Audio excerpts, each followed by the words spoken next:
we're going to transition to opening remarks. Again, these were prepared by Dr. Damian Pattinson, who couldn't make it today, so I'm going to read out what he has intended to communicate.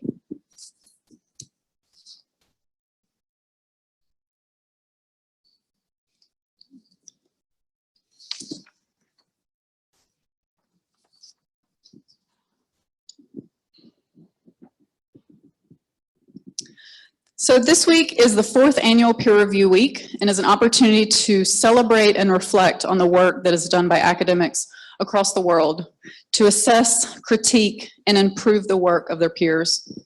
One study from a university in Norway estimated that its researchers spent a total of 30,000 hours per year performing peer review.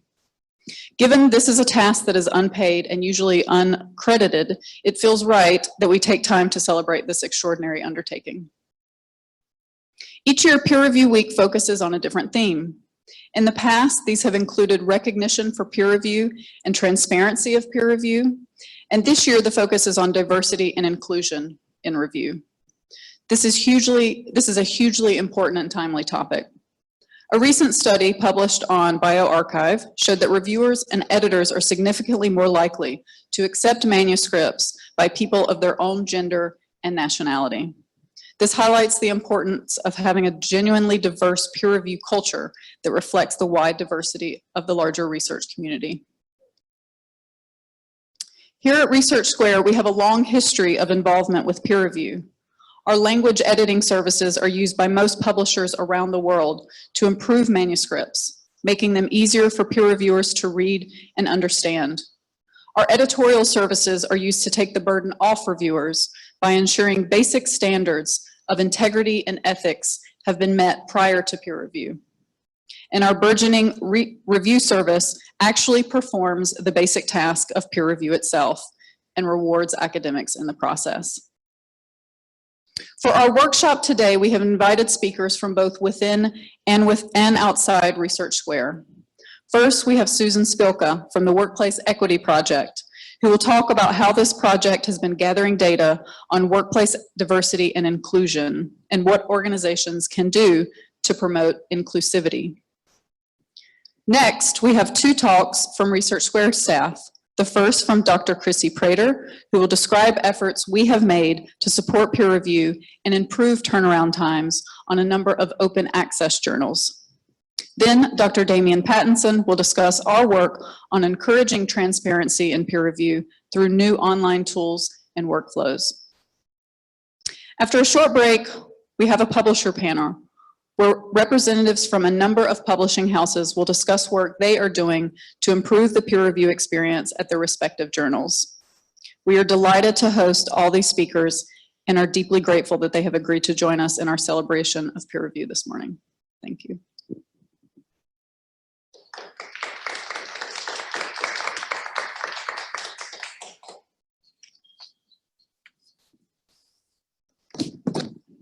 So first we have Susan Spilka from the Workplace Equity Project. Oh, that's perfect. Oh, go ahead. Yeah, that's perfect. So Susan is a co-founder of the Workplace Equity Project, which is an independent, nonprofit organization that advances diversity, inclusion, and equity in scholarly publishing. Earlier this year, the Workplace Equity Project conducted a survey to gather data on workplace experiences and practices from a global community of over 1,000 people. In her presentation this morning, she will share some of what she learned and discuss what we can each do now as individuals and as organizations to promote inclusivity in our workplaces and in our workflows. In addition to her work with the Workplace Equity Project, Susan also provides strategic communications, public relations, and research services for Elsevier, the American Institute of Physics, and an array of scholarly societies, publishers, and publishing services clients. Please join me in welcoming Susan.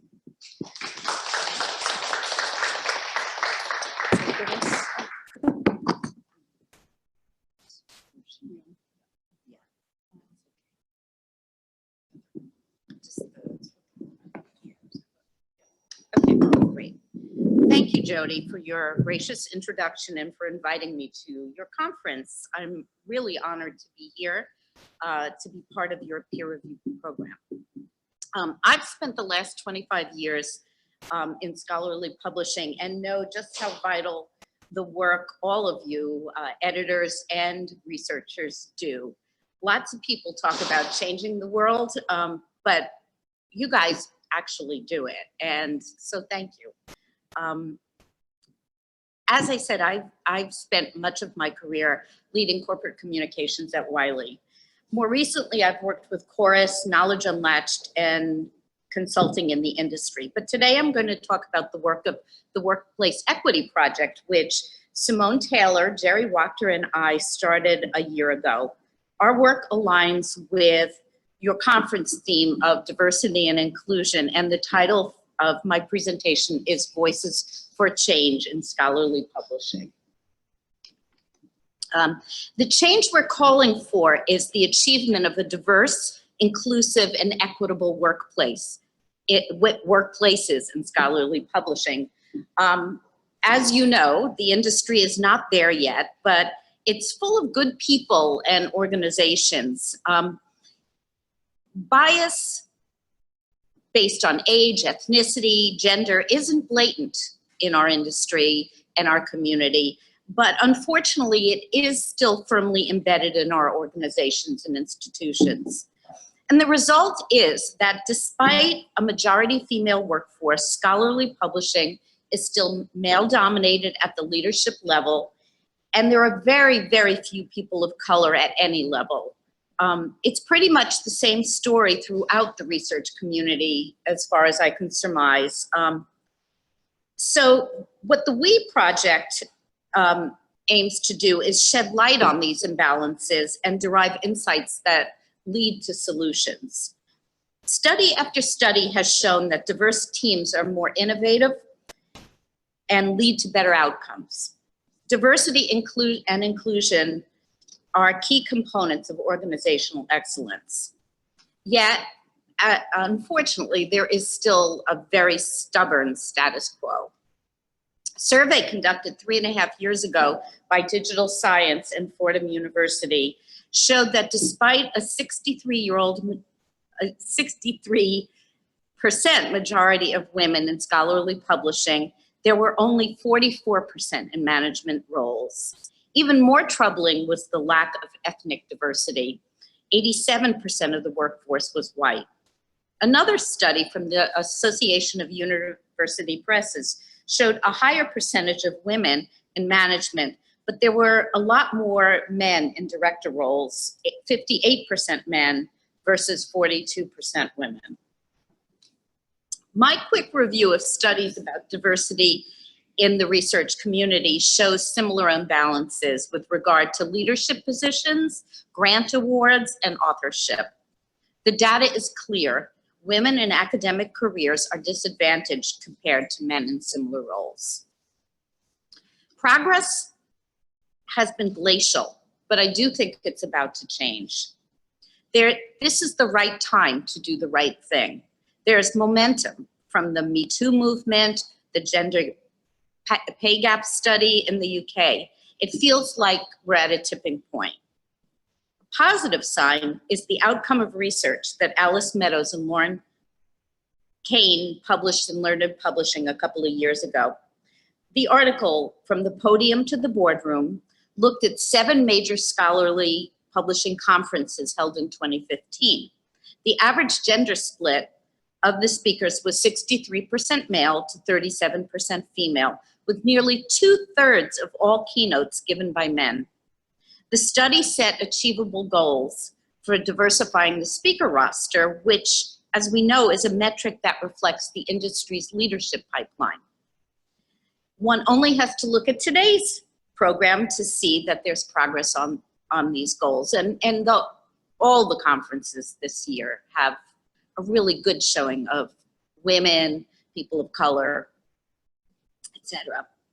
One of the resulting keynotes, first resulting keynotes from this study was an inspiring talk by Margaret Ann Armour at the SSP 2016 annual meeting in Vancouver. Her discussion of unconscious bias definitely spoke to me. She really hit a nerve when she put this cartoon on the screen. Because the week before that conference, I was at a nonprofit board meeting, and that very thing happened to me. After I made a proposal, a colleague immediately repeated my idea, as if I hadn't said anything at all. And it apparently didn't register with anyone else sitting at that table. To my frustration, he got the positive feedback, not me. As you can imagine, I was dumbstruck and angry. I let it pass, as I always do, even though it was by no means my first brush with this phenomenon. When I saw this cartoon and heard Margaret Ann Armour, what she had to say, it got me thinking, why do we allow this to happen again and again and again? I've had a fantastic career with a seat near the center of the action at Wiley for 2 decades. But I'm an introvert, and so it wasn't always easy to navigate my way. In fact, I may punch anyone who ever mentions the word gravitas in my presence again. Too many people confuse self-confidence with competence.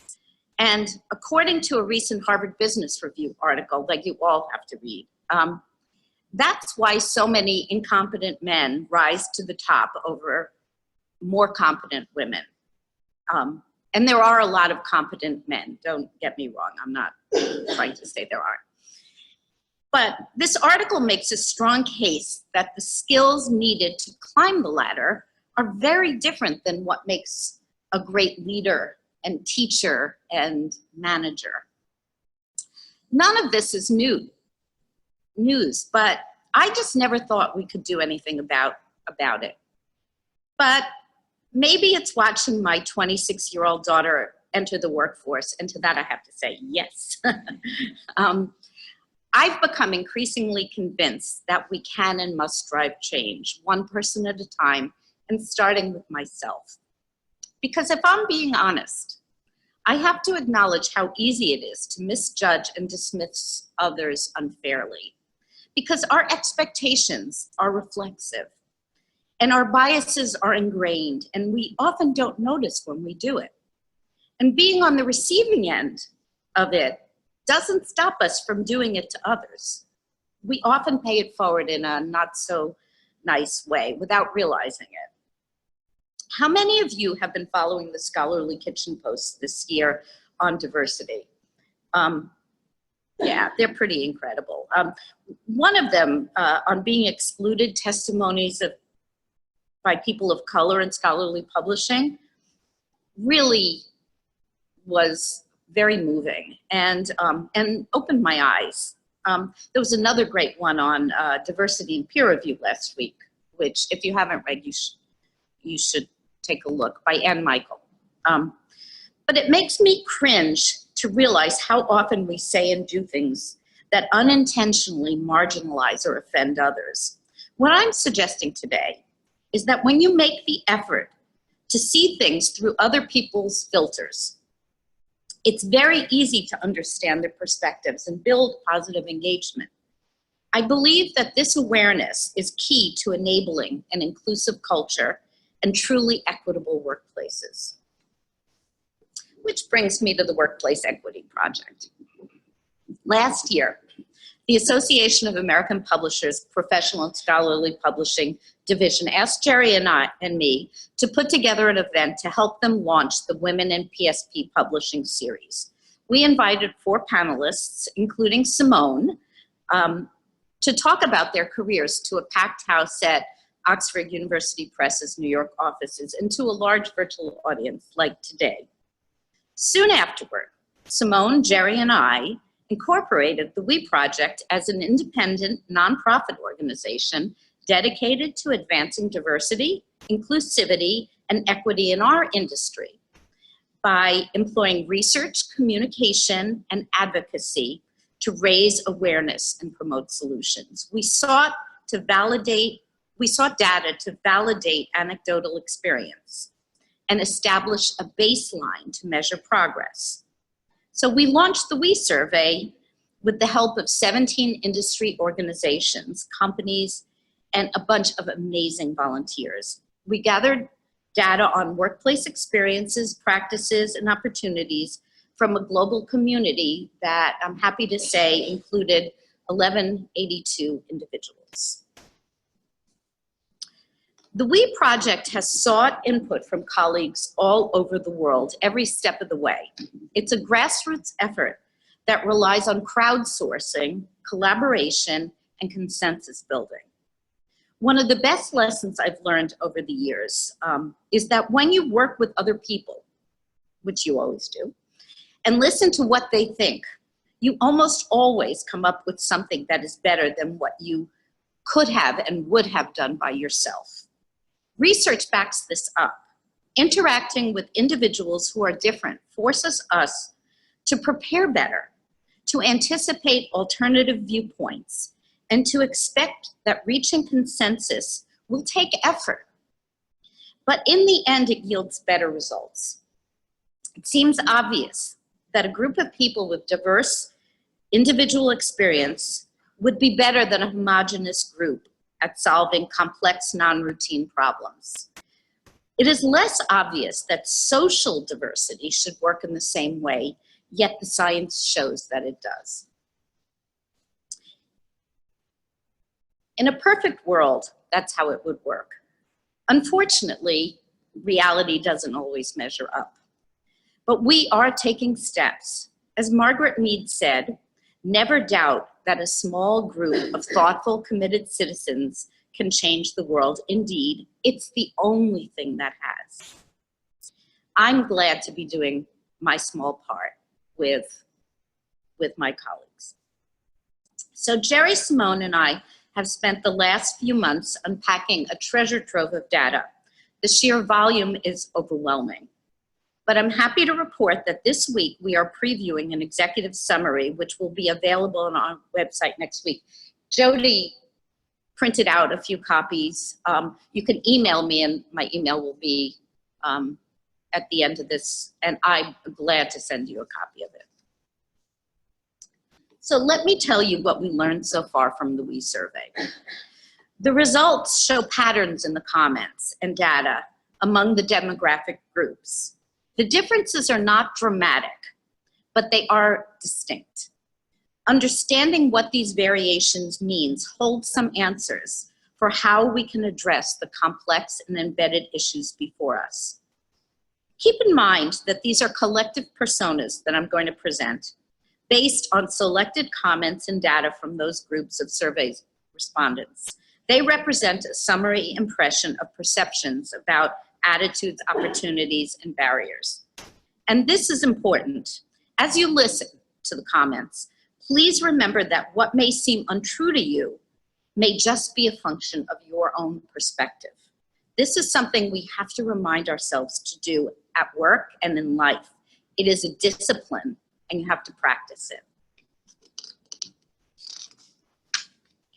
So here we are at the numbers, the demographics.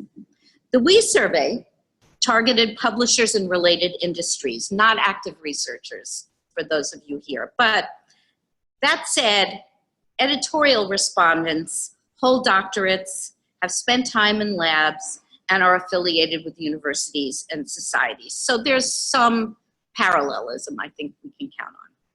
So look at the middle column on the table. It reflects all survey respondents. On the right, the data is filtered to show only editorial colleagues.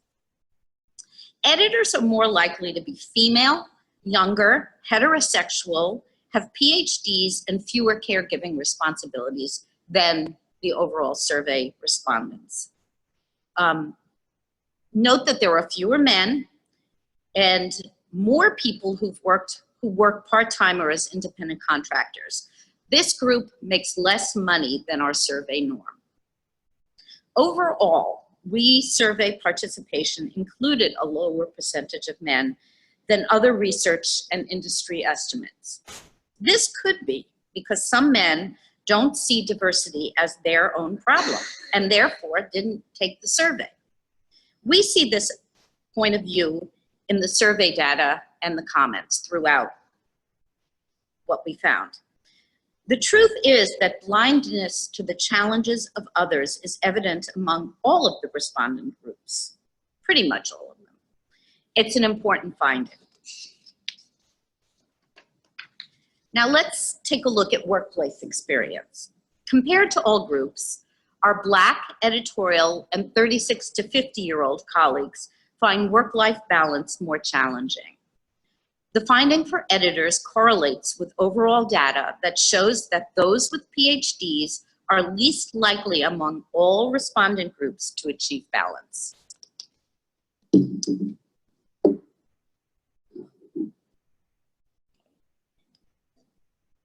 Over 50% of all groups felt supported in the workplace by their organizations. Yet fewer Black and 36 to 50-year-old respondents felt that hand on their back. These are just a few of the 1,500 wonderful comments added to the survey. They provide some whys to flesh out the numbers. We don't have enough time to read all of the comments, but you can look at the executive summary. You'll see a lot more. To summarize the comments, contributing factors to work-life conflict include overly lean organizations, too much work, email 24/7 by 365, long commutes, limited flexibility, and impossible choices for working caregivers. All of the groups have both positive and negative comments, yet I was struck by those from white males. They speak of fewer personal conflicts and more support from management. But there's an important point I need to make here.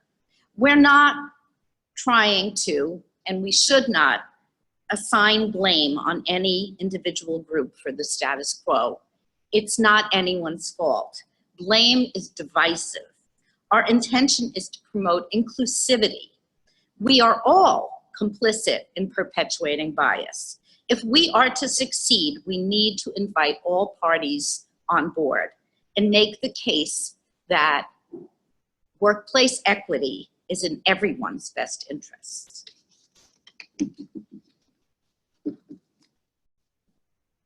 Another key takeaway of the WE survey is that who your manager is affects your experience more than your company's policies. And so educating managers is really important. And an important first step for that is raising awareness and sensitizing them through other people's lenses. This table shows that Blacks, 36 to 50-year-olds, and editors struggle with seeing alignment between their own experience and their employer's stated diversity goals. I don't have the data on the screen, but for non-binary colleagues, a third show no alignment with organization values on diversity. Note that white males, and to a lesser degree females, have an easier time with this. Other data, also not shown here, demonstrates that there is relatively little training about how to improve social and cultural affinity with groups and individuals who don't fit the norms. Editors and Blacks, and to a lesser extent females, do not feel paid fairly, while more white males and 36 to 50-year-olds who are at their peak career years are satisfied with their compensation. Interestingly, more editors feel opportunities for promotions, Blacks and females less so. All groups, and I underscore that, all groups show evidence of being blind to others' challenges, except people of color who appear to be more sensitized than others. I want to read you a quote. No elaboration will be necessary. I am a person of color in a very cliquish white office. People are not hostile and see themselves as well-meaning, but there is very little social or cultural affinity and knowledge about groups and individuals who don't fit the heteronormative, nuclear family, majority culture expectations and assumptions. The following The following snippet reflects a prevailing attitude among almost all survey respondents about sexual orientation bias. I don't think sexuality seems to matter overly much. Yet another comment shows a different view. Currently, I classify as gender fluid in work, though currently 100% male presenting. I am planning to change this situation this year or next. However, the HR system doesn't cope with anything but binary.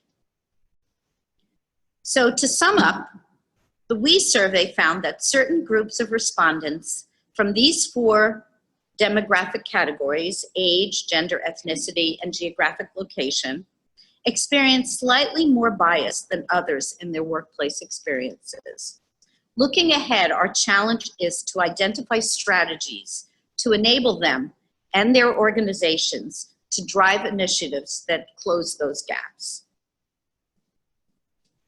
The Workplace Equity Project proposes these 4 key areas for engaging with the industry to drive this cultural change: curbing unconscious bias, enabling sponsorship and advocacy, facilitating networks, and challenging exclusionary practices. So in our remaining time today, I want to focus on curbing implicit bias and changing exclusionary practices. The way I see it, diversity is driven by policy in response to a changing workforce. But inclusion is an action we can all participate in now. Like Dr. Seuss's Lorax says, unless someone like you cares a whole lot, it's not going to change. So how does what we learned inform our next steps? Our findings validated that many of us are blind to the challenges of others, but awareness can curb this unconscious bias. Individual managers can make a big difference in individuals' experiences. Therefore, success requires changing individual minds and behaviors as well as organizational policies. Before we can think about changing others, we need to think about changing ourselves. Once you understand your own triggers, you can begin to eliminate prejudices and behaviors that impact others. We rely on our gut in key decisions. I know I do. But our instinct is distorted by deeply embedded biases, and we have to start second-guessing ourselves. It's a discipline we must learn and practice as we commit ourselves to driving this change, even if it feels complicated and contrived at first. I found this wonderful classification on types of bias in an article on objectivity and peer review. And I have all of the labels here if anyone wants to look at the research, and I'll gladly send you my slides. So it's worth reading because it provides a framework for understanding how we rationalize bias judgments and suggests some ways how it does affect the peer review process, though I think it can apply broadly across all functions. One study cited in this article demonstrated that in a hiring setting, raters who were primed to believe they were objective, like scientific reviewers, by the way, gave more biased ratings than did non-primed controls. So that's something to be aware of. Lots of research has established that exposure to words more strongly associated with male, men, aggressive, competitive, or female, supportive, nurturing, affects subsequent evaluation of male or female targets. And stress can throw all the best of intentions out the window. And as we know, we all have multiple demands on our time, and so we're pretty much always under stress. But there are best practices that can be adopted to avoid these pitfalls, and I think you'll hear about a lot of them today. I'm not gonna go into much detail, but 2 examples for scholarly publishing include blind screening and adopting a practice of identifying contributorship rather than authorship alone. So today's discussion has focused on what we can do as individuals to drive change. These two quotes, one from a survey respondent and one from Melinda Gates, touch on the absolute necessity for buy-in by leadership if we are to succeed. Half-hearted efforts designed to check off boxes and comply with regulations are not going to cut it anymore. The WE survey has armed us with data that makes an empirical case for change. We need to hold our employers accountable. Just how we do this is a conversation we all must begin at all levels in our organizations. The workplace equity has a lot planned to begin to do this. And there's so much more to do. But WE is a volunteer effort, and so we really welcome more hands, hearts, and minds to drive our shared agenda forward. We'd love to hear from you.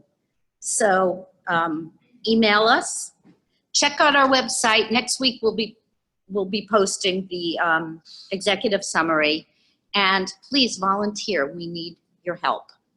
Men, women, people who identify otherwise, we really could use your help. Thank you.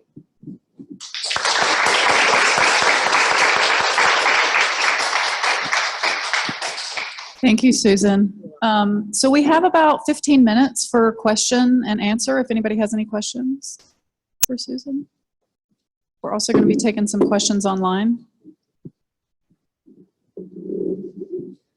You mentioned that you are looking for volunteers to help with the project. What kind of things do you need volunteers for? How can people help with this? Well, pretty much every way in the work that we do, but we have some pivot tables that that people from PLOS Plus helped us create to do more analysis, so we could use data crunchers. We need writers. We have a column on our website called Voices, and we'd like to have personal statements from people about their own experience. So anyone who'd like to volunteer for that, we really would love to have your participation. We need someone to help us keeping our website up to date. We need social media help. We need program development help. We'd like to consider a training program. We'd like to, our plans include trying to find a way to promote sponsorship as well as mentorship, because sponsors are the people who actually can help your career along. Mentors are more teachers, and our data shows that sponsors are really key. So to develop some sort of initiative that helps companies create sponsorship would be one of our future projects. And we'd like to start doing more webinars and with organizations. Our whole approach has been to work with the really great network of organizations. And, you know, we've had great support from all of them. ISMPE, SSP, STM, all of them. Association of American Press, Association of University Presses, new name. Just terrific help. So in any of these projects, we would like help. And if you have an idea, you know, and fundraising, that's the other thing. We've applied for 501c3, and we really need a lawyer to help us. We are self-funded, come out of my own pocket and Jerry and Simone's pocket, so we need to begin to get some money and scale the project up. So there's a few, it's probably more. I think we have a question online. So the first question online is, can volunteers be remotely connected from Europe? Yes, absolutely. We have a lot of help from Europe, from Australia, one of our board. We have an advisory board member from Australia, so. Thank you. Absolutely. We have many volunteers from Europe, from Australia, from Asia, and we are adept at working globally. And what would be the best way for them to get in contact? Is it just to email you directly? Yes, email me or Simone or Jerry. Perfect. Okay, great. Then another question that we have is, I know that we are all biased in one way or another, but how do we go about overcoming our own biases? I think awareness is the first step, and disciplining yourself when you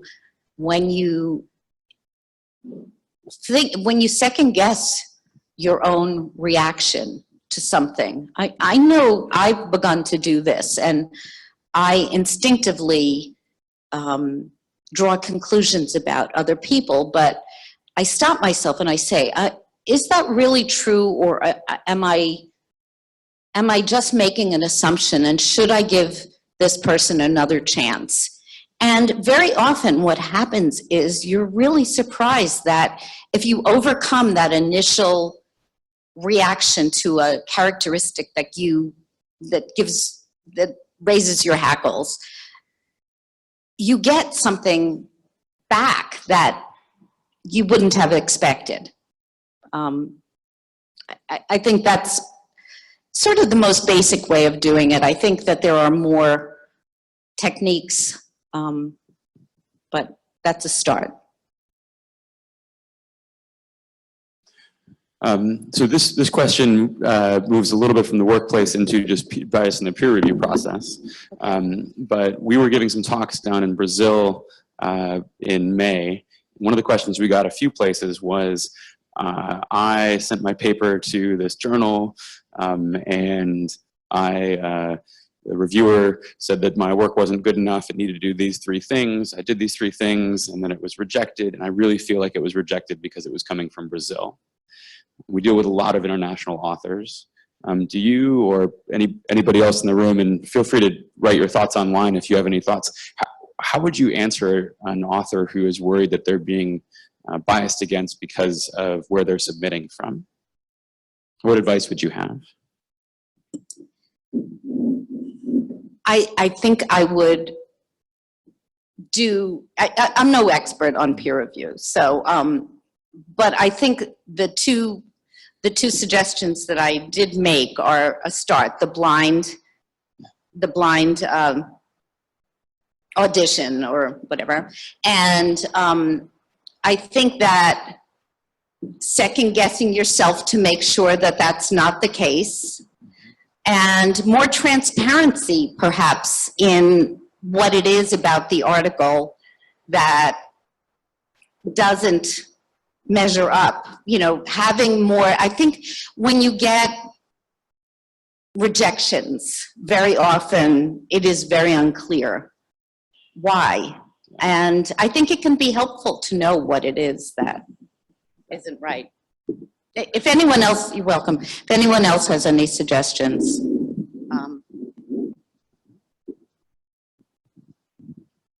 So I'm always interested in the backstory. Can you tell us a little bit more about the impetus for you and Jerry and Simone to start this organization?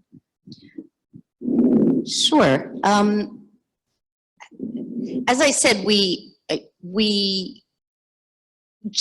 Simone and I worked together for 20 years at Wiley, or 18 years at Wiley. And although I knew her, I wasn't close to her until I worked with her at this, for this PSP event. Jerry approached me at the PSP conference the previous February and said we should do something, you know, for women. There is in our industry a conversation that goes on in you know, there's an old boys club. Well, there's an old women's club too. about, oh God, not again, you know, rolling our eyes. And I think that there have been efforts over the past couple of years. Alice Meadows has really made a really big step in bringing those conversations out into the open. And I think that this effort was just to make that conversation part of the general conversation and really take our collective power and really make a change. And Simone brought into it that, you know, stories about ethnicity and what it's like to be a Black woman with a PhD. And hearing her, it really, you know, talk about how she experiences the workplace. Really was motivating. So we started to put together this panel for PSP and said, well, we should do a little bit more research. So we started to I started to write a survey. And I'm a communications expert. I feel like I can write anything. So even though I'd never written a survey before, I did it. And then I said, well, I really ought to get some input from people who know how to write surveys because this may be totally ridiculously bad. So I sent it to men and women all over the world, and I got a lot of input, and people really egged us on to really continue this. And then we were getting more and more support in the industry to really drive it. And we decided that if we used a strategy of using this network of people to really reach out to get a lot of responses, we could do it. And so we did it. We had the digital science survey had 800 respondents. So our own little competitive nature, we were going to get more than 800. And we did. We got almost 1,200. I think we could do it again in a couple of years. We can improve the survey. It was probably much too long. We put the demographics at the end, but I think they need to go at the beginning. There are a few things we learned, and we'd like to do it again. And we also asked people if they wanted to give their email addresses for further research. And so we have about 200 of those emails.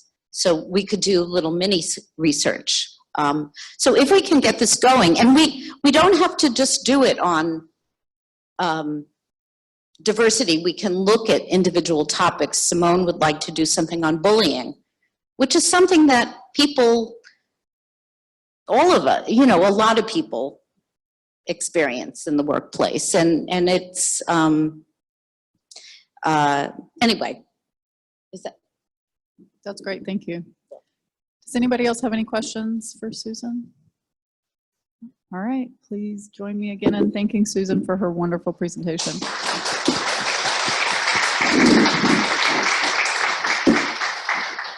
So we are right at 9:45. We're going to break now for about 15 minutes, and then we'll meet back here at 10 o'clock.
If anybody here needs the Wi-Fi password, it's love Chinese food, all lowercase, all one word. Love Chinese food.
All right, I think we're going to go ahead and get started. We're almost at 10 o'clock. I think we're 1 minute shy.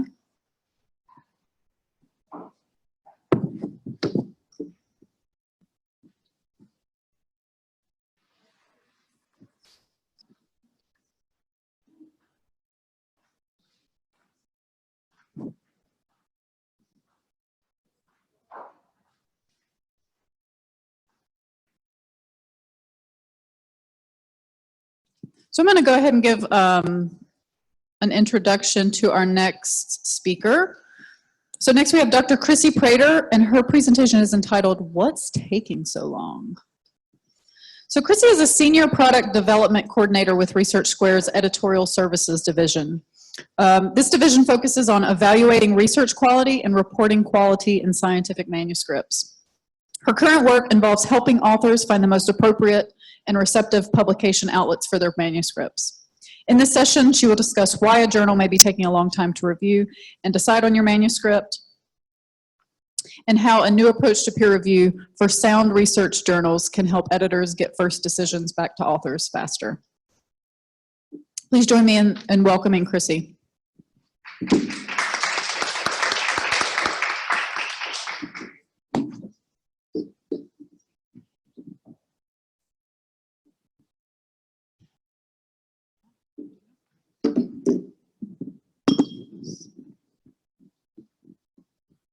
Thanks, Jody, for the introduction, and I'd like to thank the organizers for inviting me today. As Jody mentioned, I'm a product development coordinator, and it means basically I just go around and try to get involved in all the things, is what it seems to be. So a lot of you, I know we have a lot of authors in the audience, so many of you probably have a submission out at a journal, and you're probably still waiting to hear back about what's going to happen to that submission. And so I wanted to dive into a little bit about the process and what does take so long and why it's taking a little bit longer these days. So many of us are used to seeing this inverted or this funnel of how the processes work at the journals. You have incoming submissions, those are reviewed, and eventually a small portion of them get published. So usually at traditional journals, you'll have an editorial board or section editors or some folks at the beginning who are just sort of sorting through the incoming manuscript pile, and they're finding things that maybe aren't that interesting for their journal specifically, or they're not novel, maybe they have some novelty criteria, or it's just not a good fit for the journal. So a decent portion of manuscripts can come out of this funnel at the beginning if they're just not right for the journal. And so what that means is not all of the manuscripts do need to go to peer review in that case. So when the journal editors contact the peer reviewers, they come back with a revise or reject decision. And then, of course, some of those manuscripts come out at that point. So you end up with your final percentage that's published, and that varies journal by journal depending on their criteria. So we already know that there is a kind of a growing reviewer burden. So it gets a little bit harder and harder to find reviewers to take care of these papers and make sure that the science is done well before the work is published. And now we have newer journal models, which is an open access journal. And many of these journals have what we call sound research criteria, for lack of a better phrase. And so these journals don't have the novelty or interest criteria. Many of these journals are multiple areas of study, so they don't even necessarily have some fit criteria. So this becomes an issue when you need to review everything. So these journals get not only the submissions that didn't quite make it through the traditional journal process, but they get their own submissions in their own right. So they've really just got a mass of submissions coming into all of these open access journals. And they do want to review everything because, again, they don't want to publish something that's bad science. Nobody really wants that. So you've got all the things coming through the pipeline and you contact all of the reviewers, but they're so overwhelmed and you've just sent them 15 more invitations to review. So they might not get back to you for a while, if they get back to you at all. And so this becomes a real bottleneck for the journals because the papers just sit at this stage. And so the editors don't quite know what to do because you try everything. You invite more reviewers and then you invite more reviewers and then you invite more reviewers. So I want to dive in a little bit on why this is really a problem. And luckily for me, if I can get this to work, Publons just released their Global State of the Peer Review report. And there's some tidbits in there that really kind of explain this and set up what we're trying to do at Research Square to help with this exact situation. So Publons noted, and this was a survey of reviewers and editors, and they put in their data, there's almost a 10% increase year to year on reviewer invitations. That's not going away anytime soon. And then sort of the next level is most journal editors say that finding reviewers is the hardest thing in their job. And it's also the part that takes the longest. That's my addition, that wasn't in the report. And they also revealed that 10% of the reviewers that review do 50% of all the reviews. So that's a very clear imbalance. And it actually, if you dig into the report, and I encourage everyone to at least take a look at this report, it seems really long, but they've just used a lot of nice graphics. So it's actually a fairly quick read. But this gets at an issue with diversity, all of the things that we've been talking about so far today and we'll continue to talk about. Journal editors are having such trouble because they aren't tapping the full potential reviewer pool. So we'll talk about that a little bit. Another reason why it may be difficult to get reviewers is a lot of reviewers, almost over 80%, are dissatisfied because there's not really a lot of recognition for their peer review efforts. They're kind of required to do it. They're expected to do it for free, as we've talked about. But those contributions aren't really recognized at this point. Of course, Publons is one of the institutions or organizations trying to correct this. But it really, institutions are what respondents think should acknowledge their peer review contributions. And one final piece of the puzzle is that each review done in 2016 took about 5 hours for that reviewer to do. And that aligns with what we've seen as well for the traditional peer review system. So 3 big things that we can target to address this one big problem. And so what does this look like in a real journal? So the very first journal that we worked on, the time to first decision was bouncing between 200 and 300 days. And this is the journal that makes their first decision after the peer review. So that's how long it takes to get through the peer review process and get enough information back that that editor is willing to say, we're willing to publish this if you take care of these issues that the reviewer pointed out. 200 to 300 days is a really long time.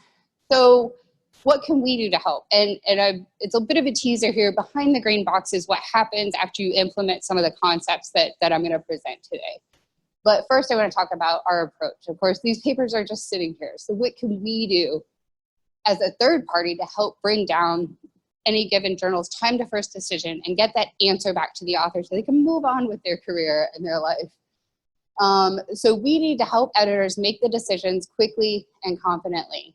So we need to provide assessments that editors can trust. Sorry, I just realized I'm dropping the microphone as I talk. Let me know if you can't hear me. It's never been a problem. We have to provide fast return of reviewer comments. So not only do they have to be high quality, we have to get them done quickly. And how do we do that? We spent several years working on developing peer review systems and streamlining peer review systems. So we've come to understand what is required to manage the peer review process in a more efficient way. And we've also developed tools that help us identify and recruit topic-specific expert reviewers. And when I say tools, I really mean people. So that's an important component here. Oh, and that's actually what I'm going to talk about next.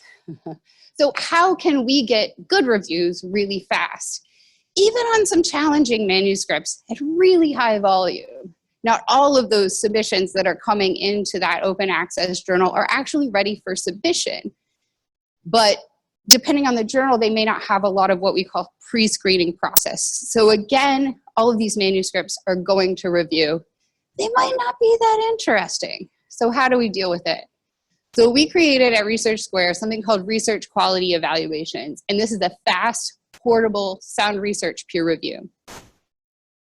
How do we make it fast? We decrease the reviewer fatigue and we facilitate efficiencies. So we focused on eliminating reviewer distractions. We do not provide journal customized peer review. We provide a standardized sound research peer review that can actually go with the manuscript if that manuscript is transferred to another journal. So that peer review can be utilized again to make another decision at another journal. We've also, actually, again, to the first point, we've eliminated the reviewer login system. We send an invitation. If the reviewer accepts the invitation, we simply send them the link to our reviewer form, and they enter all of the information that we need to proceed with the review. And we've streamlined this reviewer form quite a bit. So all we really ask reviewers to do is to compare the research quality in the paper to the best practice in their field. And they're the best judge of that. We don't need to tell them what that is because it changes. We try to get reviewers thinking, should this work be published somewhere? Is it sound? Does it deserve to be out there and be read? And can it contribute? Whether it's preliminary or not, does it have some contribution? And is it sound? We also want to tackle increasing the recognition for the reviewers. So in addition to partnering with Publons to get our peer reviews, our reviewers can get acknowledged for that in Publons, we also offer a monetary incentive for reviewers to prioritize our reviews. So we offer a small honorarium. It's $50. And that honorarium is not about doing the review. You can't compensate someone monetarily for 5 hours of their life in this type of system.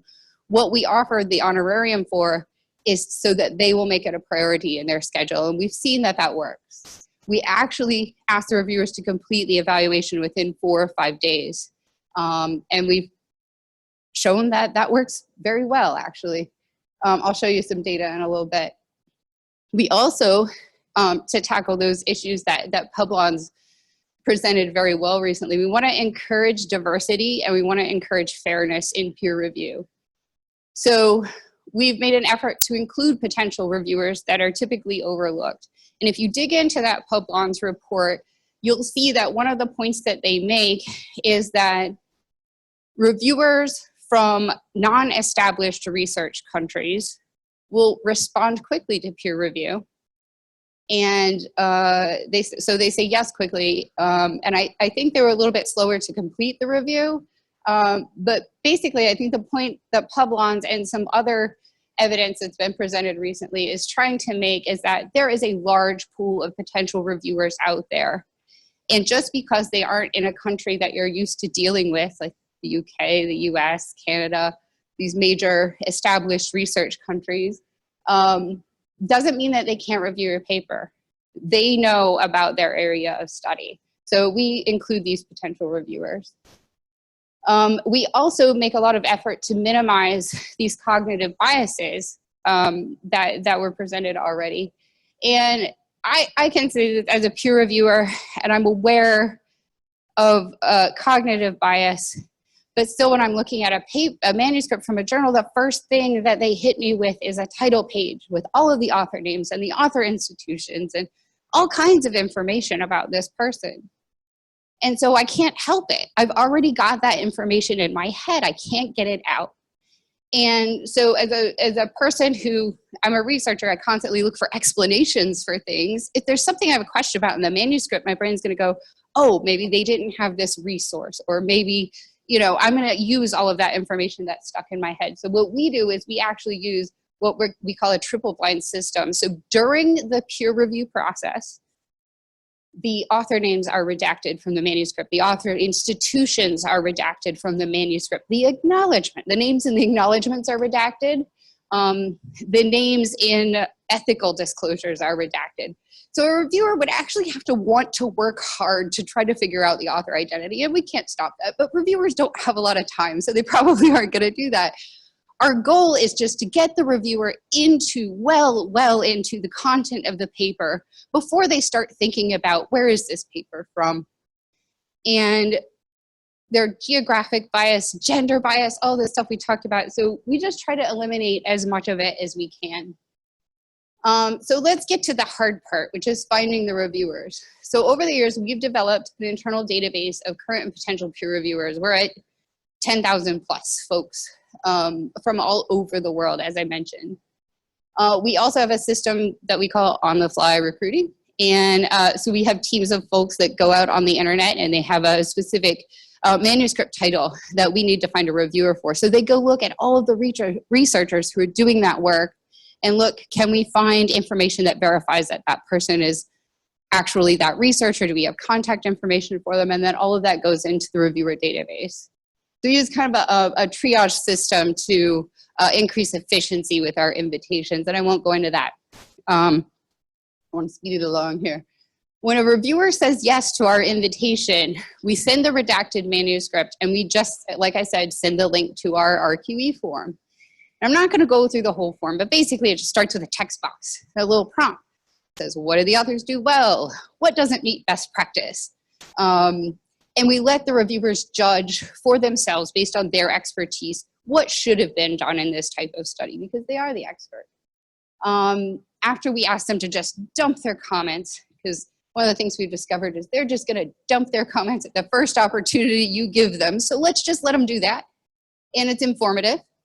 But then we ask them to really think and go through a checklist, which if I can get my clicker to work. And this is what comes after that checklist, is a report of what they've said. So we ask them to answer four drop-down questions here: objective, design, execution, interpretation. We just ask them to classify, are there issues, and are those issues major or minor, or is it okay?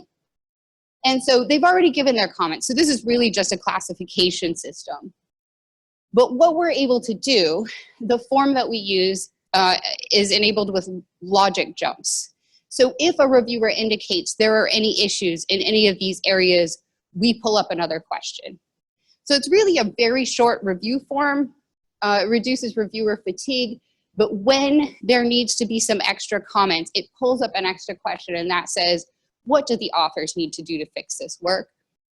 And that's helpful for the authors. It may not be a really long review. It may just be looking at the sound research, but it keeps the manuscript moving. It allows the editors to make a decision. It gives the authors an idea of why maybe their paper was declined for this round, but maybe invited for a resubmission.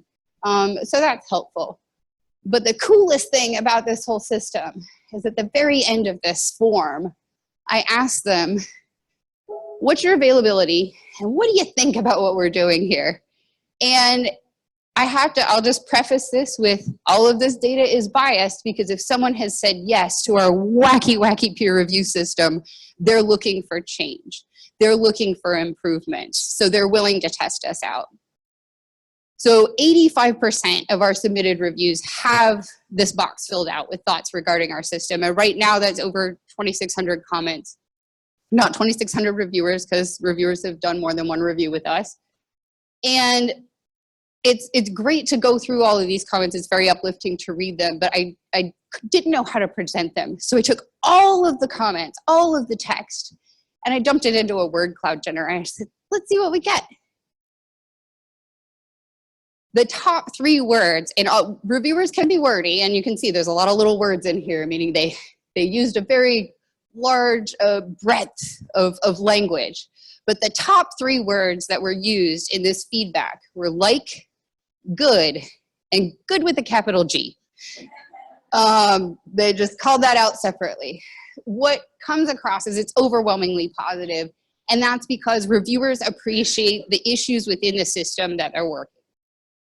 They also appreciate the hurdles that the journal editors are going through, because some of our peer reviewers are actually journal editors themselves. So they understand both sides of that. They are eager, so eager for a change. Not only for recognition, like we've mentioned, of course, they really like the honorariums. Interestingly, we often get emails that say, I'm not sure who you are or if you're going to send me this honorarium, but I'm going to give this a go. So they doubt all the way through until the point where they do get that honorarium. And then they really start thinking about how they can contribute in this kind of a system and how they can better utilize their time and maximize their efficiency. They also give us really good suggestions, which we constantly go through these comments and try to implement the suggestions if they align with our goals. They do have, like I said, some comments, some negative feedback, which we take in stride. And one of the points is this may not be as helpful for authors as the traditional long form peer review, and we know that. But we have done many, many years of emulating traditional long form peer review, and it's not a terribly sustainable process at high volumes. There are clearly lags. So we thought, well, let's try something different. But most of the reviewers who participate in our system understand what we're trying to do, and they applaud it, and they have, of course, opinions on how we can do it even better. So how did this thing work at our first journal? So I told you about all the things that we've tried to do. So the left edge of the green box is when we took over the peer reviews for this particular journal. And you can see as we got a hold of them, it just came steadily down. So between 200 and 300 days, now we're between about 25 and 50 days there. So this trend has continued. And I won't go into the specifics just yet, actually here they are. So at this point, our research quality evaluations are utilized by over 60 open access journals. And right now they're being utilized to fill one review. So whether they need one reviewer or two reviewers, we're coming in when they're having trouble filling one spot. So we've done over 3,000 reviews to date. We have great reviewer feedback, we have good editor feedback. They're able to make decisions. It takes a little getting used to because our reports are a little bit shorter in length of the commentary than the typical feedback, but they are categorized. So it's a little bit more quantitative.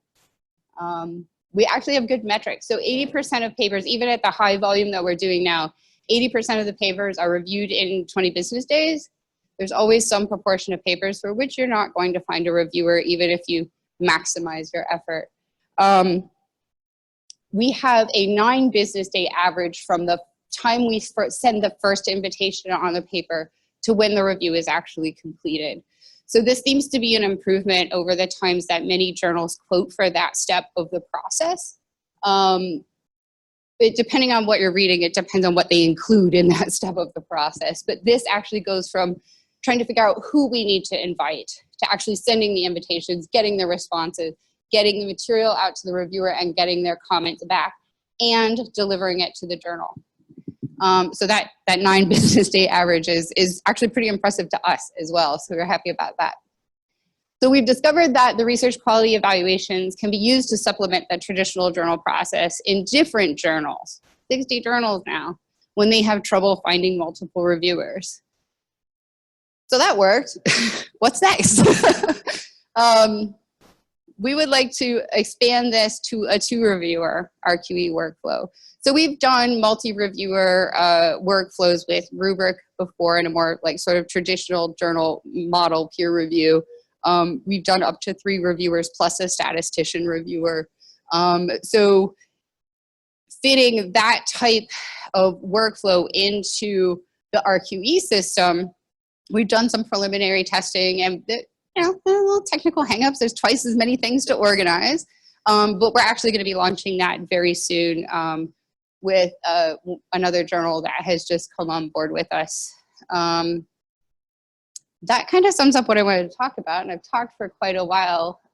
So just to recap, increasing demand for reviewer time, not going away. Journal editors don't know what to do because that's the hardest part for them. So can a third party come in and facilitate this with a high quality, high rigor, and fast turnaround time? And we think that we've shown that, and we hope to continue to show that in the next few years. We want to increase the diversity of the peer reviewers while decreasing their tendency to perhaps judge the authors before they've gotten into the content of the paper.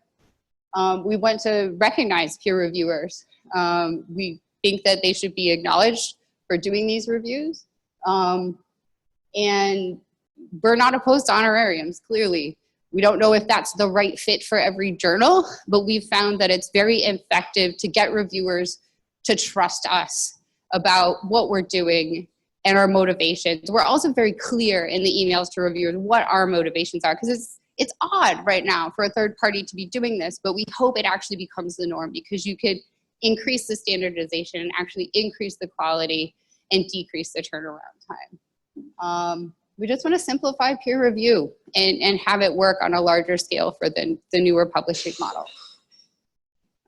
So if I tried to put everyone on this acknowledgement slide, it would go over 3 slides. So I've done it by teams. So we of course have lots of peer reviewers, and these are academics, they're professors, they're postdocs, they're researchers. They don't know who we are, but they get emails from me all the time saying, "Hi, you don't know who I am, but will you review this?" And they do, and they're so excited to be involved in a new system. So thank you, peer reviewers. Also, thank you to our reviewer lead hunters. We have some on-team and off-team efforts to increase our reviewer database, both in a general way and also in a manuscript-specific way. I would also like to thank the participating journal editors for their patience, and not only that, but several of the initial journal editors worked really closely with us to help us design the reviewer scorecard and validate it and get something that met their needs, that was a lower burden on reviewers, that still helped authors make it through the process. So thank you, journal editors. Some of these groups, you know, they do resist change, but we thrive actually on the individuals who are eager for change. And so that's really worked out well, and it has been a good match in this system. Of course, I want to thank our Research Square peer review coordinators. It is a rapidly growing team. If you're interested, please contact me. I also want to thank our Research Square R&D team managers, also a growing team. And none of this would have been possible if I hadn't had assistance from our R&D engineers. We basically built a whole new workflow system that did not use code to do this, but the engineers helped me all along the way. I don't do code. And of course, the Research Square R&D management, particularly my current boss, Damien, who's speaking next, he's really helped me think through these processes and what will be beneficial for everyone. And he's provided tremendous encouragement throughout the 2 years of these projects. I would be happy to take questions, but thank you all for listening to me ramble today.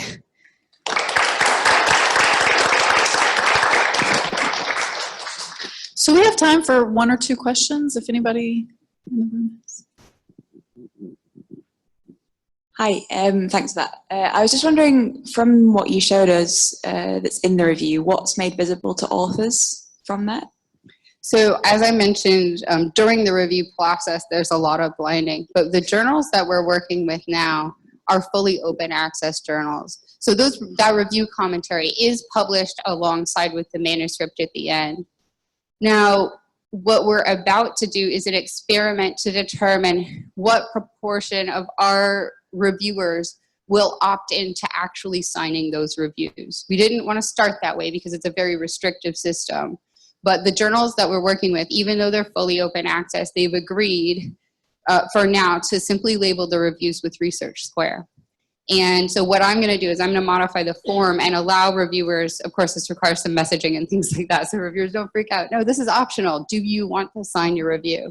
And I have indications from quite a few of our routine reviewers that they would prefer to sign their reviews. So it remains to be seen what percentage actually in this system right now are willing to do that. Now, because we've expanded our reviewer pool to include reviewers that aren't typically recruited by journals, this can often involve some young investigators with a couple of solid publications under their belt on that exact topic. They may not be willing to sign their review yet for various reasons that could, you know, take up a whole other presentation. So I'm curious to see what that data looks like. And then what we're going to do is we're going to transmit that data to the journals so they can handle, they'll actually put the signature on the review or just put Research Square depending on what the reviewer chose. So we want to keep all of those reviewer options open, but we also want to work with new innovations that are coming out, particularly surrounding open peer review. So we have no problem after the peer review is complete unblinding because it's going to happen anyway. and we do actually encourage transparency across the board. But to start at full transparency is scary for everyone in the system, and pretty much everyone resists change. So we're taking it carefully, gradually, and just pushing boundaries as we go. I was just wondering what kind of reviewer training is given to the reviewers, since this is radical and new. Is it a link? Is it information? Or do you have some kind of training resources?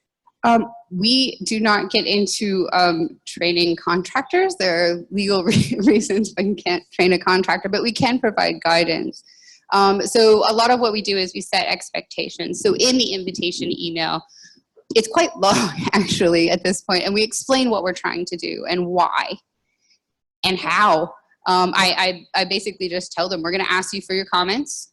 It's a sound research, you know, does it meet best practice? And then I'm going to ask you to annotate it with these 4, you know, little drop downs. And the main thing reviewers really want to know is, what's the journal? Like, well, and then I have to explain that point, that this is journal agnostic. It's a portable review. Is it sound science? So we don't provide any upfront training for reviewers, but we do try to set expectations with our goals. And if you find, I mean, that's the goal, is to find someone who's well experienced in that field, who can read a paper and just say what they think. And if they're given guidelines for please say something about the objective, the design, the execution, they'll generally hit it. So what we will do is if we get an incredibly short review from a reviewer where it's not apparent they read the full manuscript, we go back and we ask them, you mentioned the methods need work, but can you tell us specifically how and, what part of the methods need work? So we do have a QC process in there. So that helps. But generally we go with a very light touch in that QC process. We ask some follow-up questions, but that's about it. And again, I take my cues from that reviewer feedback. I see where they're confused, and then I go clarify the form, or I clarify the expectation setting with the invitation. Thank you, Chrissy. Thanks, everyone.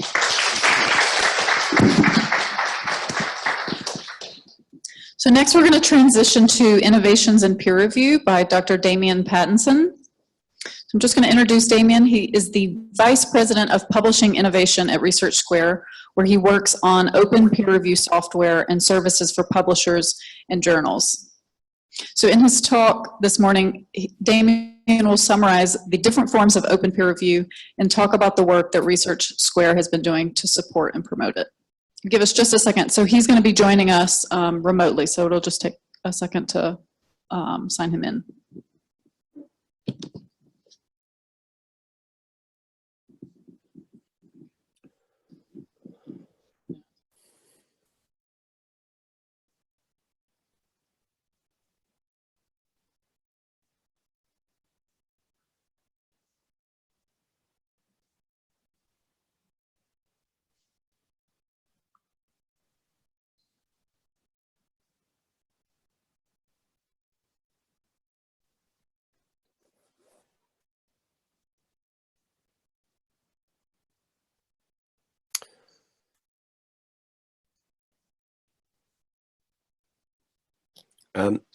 Okay, hi there. Can you hear me?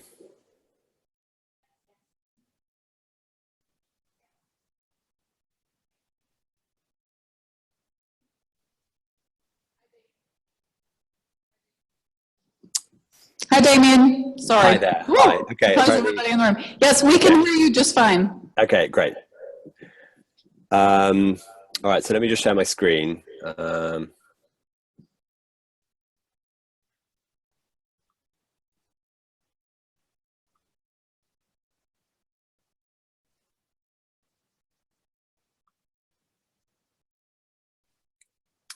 Okay, can you see the, I just want to make sure that you can see the main screen and not my dashboard view. Yes, we can see the presentation. You can see, the presentation, great.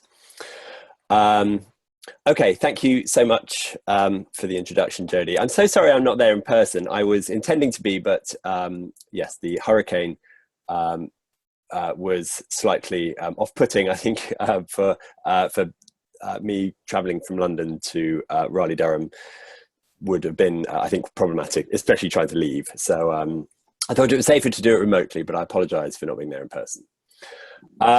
So as Jodie said, yes, I'm head of, essentially head of innovation for Research Square. I'm going to talk today about some work that we've been doing in this space in terms of how we are trying to develop and improve on peer review through various different tools and services. So I thought I'd start by just saying, what is it? How much do we know about peer review? I mean, this, as Jodie said in her introductory comments, it is something that people spend a huge amount of time on. It's incredibly, a very large part of any academic's life. But how much do we really know about how it works? And the answer is, well, we know a lot about what people think about it because we've asked them. There are lots of surveys in the literature that you can find that look at the people's attitudes towards peer review. And you can see, so let's start with the right-hand bar here. You can see that essentially most people are satisfied with the use of peer review within the literature. Only a small, in the WARE study from 2016, only 10% expressed dissatisfaction in the open air study, that was about close to 20%. This chart on the left is a different survey that was done by a group called ASAP Bio, who are looking at ways of sort of disrupting peer review. So they found, so there was an inherent bias in the survey, and that the people who are involved with ASAP Bio are more likely to feel that there are problems with the system. So I think probably from an objective point of view, the studies on the right perhaps show a more reflective view of what people think about peer review at the moment. What else do we know? Well, again, this ASAP Bio survey asked people how many times they had to submit their paper before it passed peer review. And you can see from this chart on the left that in over 10% of cases, there were more than 4 attempts to submit it to a journal before it was eventually accepted somewhere. And so that there's an awful lot, and about 50% of cases had at least 2 different journals before finding the before being accepted. So that's quite surprising, really. It shows that there's an awful lot of peer review that is done, but that doesn't ever go anywhere. So essentially, if you submit to a journal, the paper is reviewed, and then the paper is rejected, then those reviews are not used anywhere else. They essentially are wasted, and the work that reviewers have done to any improvements they've made are not in any way reflected. So it's a fairly inefficient system. Similarly, you can see that most papers go through 2 rounds of review, but some of them go through more than 10 rounds of peer review, which is fairly astonishing. So it's a very inefficient way of assessing whether papers are correct and suitable for publication. And it's also not very good at spotting wrongdoing. There's numerous cases that you find of studies that have shown that a lot of the literature has significant problems. For example, this paper that was in bioRxiv recently that essentially showed that 1 in 25 papers have inappropriate duplications, whereby things like lanes of gels are duplicated and made to look like a different gel. So there are lots of issues where there's actual tampering or inappropriate duplication of images, and that reviewers aren't picking those up. Similarly, there's any number of examples of failed reviews where papers have got fundamental flaws or even deliberate errors that have not been picked up by peer reviewers. The most recent one, the STAT paper from a few years ago, I think pretty everyone is aware of, and is a strong example of how if someone is keen to mislead, then they can do so quite easily and get that past peer review, even at top journals. And it's also able to be corrupted. So it's this is an example of a peer review ring whereby journals were actually receiving reviews that turned out to be falsified and fake in order to get papers published in different journals. And I think most importantly, we really don't know what it looks like. So yes, we know what people think of it, but in fact, most of the time, here's just a random example I found in PLOS Biology of an acknowledgement that just says, we thank the anonymous referees for helpful comments on the manuscript. So we have no idea what the referees said in the manuscript. We have no sense of the work that was done by them. We really have no sense of how much review any one paper has had. So this paper may have had very, very detailed review with a lot of work done on it, or it may have been fairly cursory. And we really don't know what it is because we're not allowed to see. The one group of people who probably do know better about what peer review does look like are journal editors. So I was an editor of the journal PLOS One for a number of years, and I handled hundreds and hundreds of manuscripts in my time there.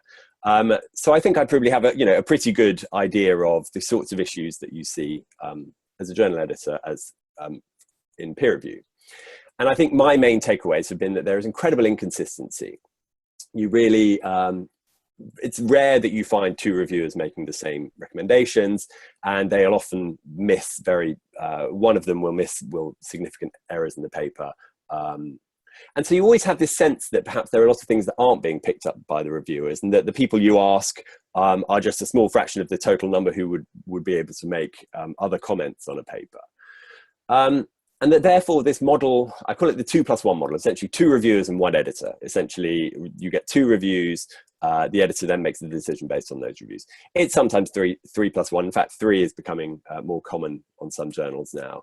But essentially that idea that you have very few people assessing your manuscripts before you make your decision is problematic. And I think it becomes more problematic in the as papers become more multidisciplinary, become more complex, more kind of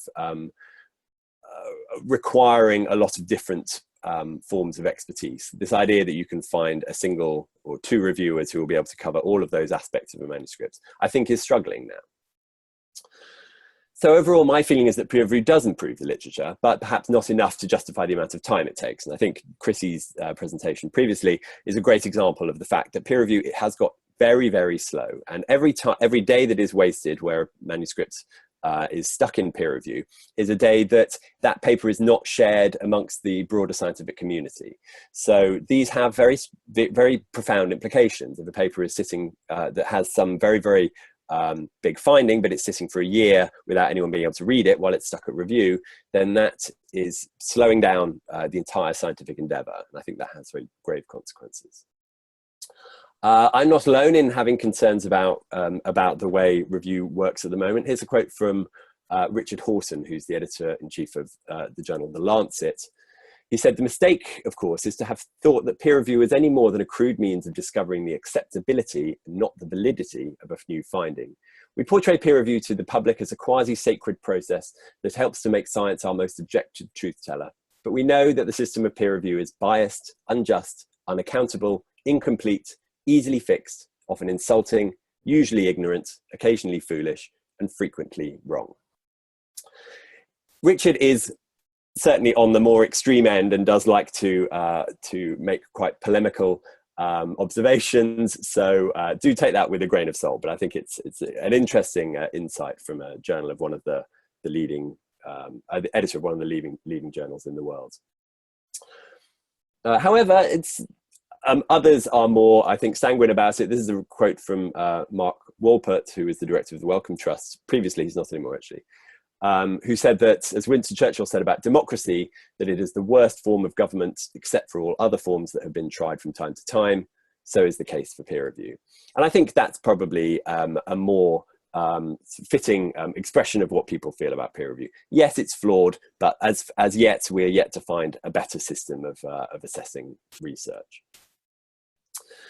To me, a big issue here is confidentiality. There's so much of what happens is done behind closed doors by journals, and we don't know really what is going on during the review process.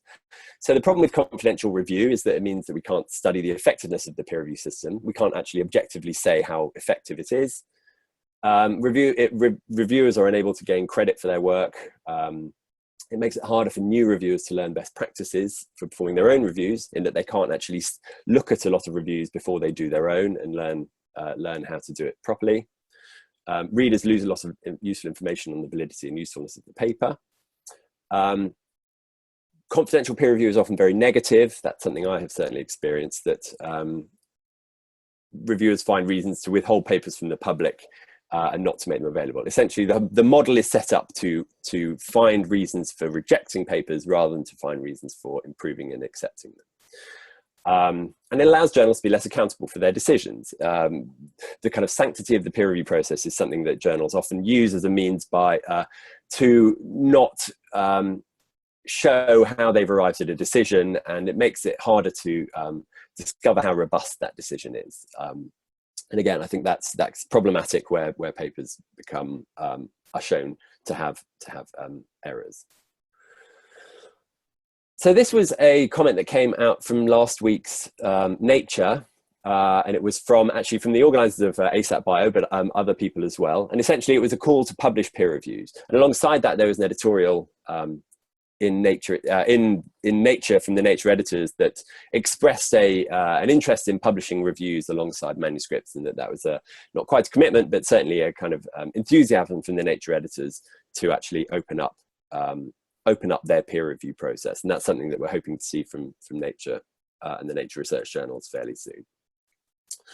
So open peer review, what are we talking about when we talk about open peer review? And the answer is a lot of different things. This is from a study from Ross Halawa, which I'll show the citation for in a second. But this is a list of the types of open peer review that he has identified in his research.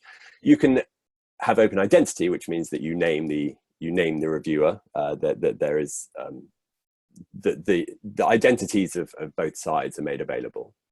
You can open the reports, which means that you publish the reports alongside the relevant journal. Open participation means that the wider community are able to contribute to the process. Open interaction means that there is an actual discussion between the author and reviewers, and that allows for a kind of collaborative approach to improving the paper. Open pre-review manuscripts, which is where you essentially post a manuscript at the point of submission and ahead of any formal peer review. Open final version commenting is essentially just that when a paper is published, that you have an ability for readers to comment on it. And open platforms, this is the idea that Chrissy has just been talking about, where review is actually run by a different third-party organization, such as Research Square and the RQEs that we do, as a means of decoupling the review from the actual journal itself. So 8 different different definitions of open peer review here. So when someone says open peer review, it's very hard to know what they mean. This is actually an analysis from this same study that basically found 22 different permutations of open peer review in the literature. So it's become quite challenging to know when someone is saying, I believe in open peer review, whether that means that they believe that reviewers should sign their names, or whether it means that the entire process should be done on a preprint server in real time, and everything in between. If you believe in open peer review, then these are the sorts of things that you would like to see in order to really test it fully. So to have fully open peer review, as I believe it, you would need a place to post manuscripts before the review. We'd need the ability of editors to obtain reviews from trusted experts, the ability of other experts to submit their own reviews, the ability for authors to suggest experts to review their manuscript, the ability for readers to add their own questions and comments to the author, and the ability for journals to invite manuscripts to be submitted for consideration. So that last one is essentially, if a journal sees a manuscript online and they believe that it is suitable for their particular journal, and they can actually invite it in. So that to me is getting towards a truly open model of publishing. What I should point out is that nowhere does it say that that everyone has to be identified. And I think from the talks that we've seen so far today, it's clear that there is not there is still some question marks over whether making everyone's identities fully available is a requirement for full open peer review. To me, I don't think it is, and I think you can still have anonymous review as long as you can see what the reviews say, and that the manuscript versions are also made available. So I guess that would be my definition of open peer review, but others may have others. So this is what we built, essentially. This is a platform that we have been working on for some time now. It is essentially a preprint server that allows you to upload your manuscript. This is just a holding shot, so it's not a live manuscript, so there's some holding text in some areas. But you can see a few key features that is different from a usual journal. So the first one is that you say which journal you submit it to. So you have your paper uploaded to this platform, the Research Square platform. You then say which journal that it's under consideration at, and that status then changes. We work alongside journals so that as the manuscript progresses through peer review, you can actually see exactly what status it is at. Secondly, we make transparent what has been checked on a manuscript.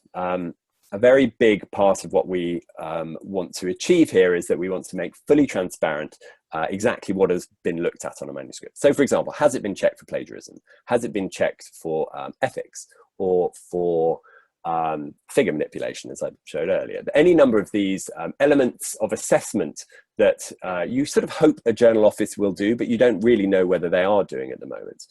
We want to make fully transparent. So we would have an integrity check, which essentially looks at things like plagiarism, We would have a second check that looks at the reproducibility of the manuscripts. This is something, again, that we have co-developed with Nature, and essentially means that we are able to assess the reporting of a manuscript to decide whether it meets reproducibility criteria. So these are all checklists that are very transparent. You click on that link and it will actually take you to the list so that you can see exactly what has been checked on a manuscript. And so there's no misunderstanding about who is checking what and who should be looking at what. And it also takes the burden off the reviewer, as they are no longer required to make assessments of things like figure manipulation, which we feel they are not qualified to do. So you can also see here that there is this option for submitting an open peer review, and essentially this is a structured review form of the form that Chrissy just described, the RQE form. Essentially, we allow readers to submit that as long as they show the necessary expertise to be able to be qualified to actually submit a review. And that those reviews are then quantified in a basic way that just shows the kinds of the visualization at the bottom there, which actually shows the kinds of ways in which you assess a manuscript. And then finally, you can see the whole peer review timeline. So this includes the version history, you can see the editor, you can see the reviews that the editor is invited in, and any community reviews that have been received along the way. And so as this manuscript passes through peer review, it actually is marked up with every stage and every change of state along the way, which allows a kind of fully open version of review. So that by the time it's actually accepted by a journal, it is the entire process has really received a much broader level of assessment than this 2+1 model that most journals currently use. So there are various different peer review channels that we're incorporating into this platform. The first one is this, it would be unstructured comments. Essentially, that is a way in which any reader can just ask a question to the author. There is free text boxes to do that. There is inline commenting that allows you to do that. And that you get threaded replies so that the author can reply directly. So if a reader or reviewer has any particular question around a manuscript, the author can answer it there. We then have structured peer reviews, which is a much more formal way of submitting an RQE. It allows you to actually assess the questions that we have set for the reviewers. Anyone can submit it, but we do actually moderate those before we allow them to be uploaded to make sure that the reviewer does have the necessary expertise and that they don't have any unfair conflict of interest. Finally, there is the invited peer review channel, which is the one that journals currently use and we incorporate in our system so that the journal editor assigned to this paper can still invite their own reviewers and that those can take any form that the reviewer chooses. So as to allow a kind of a full gamut of assessment from the community more broadly and from the invited reviewers as well. So this really is an entirely a much more collaborative, much more community-based approach to peer review, whereby many people make the assessment and can contribute to the decision rather than just a couple of reviewers.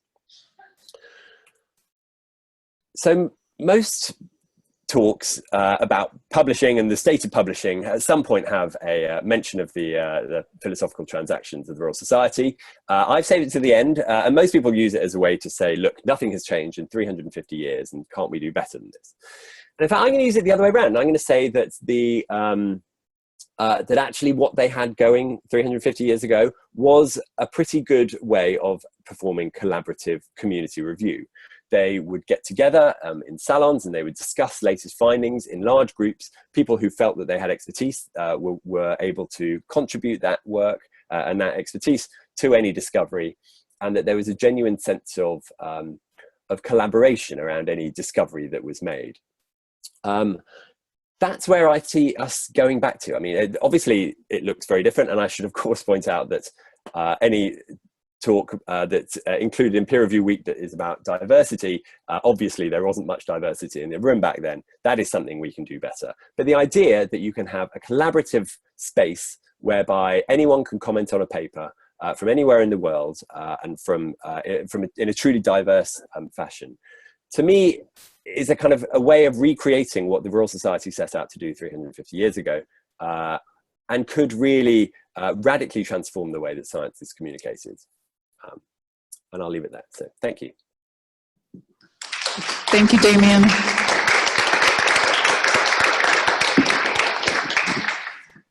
So we have a couple of minutes for questions for Damien, if anybody in the room or online wants to ask a question.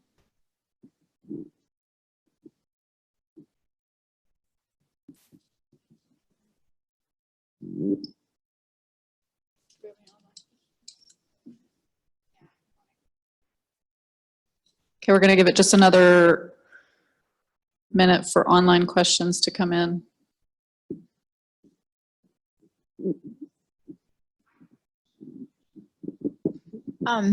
Damien, my question is, what has been the feedback from either peer reviewers or authors? Have you received feedback on the system that you shared with us, or these ideas on either side of that?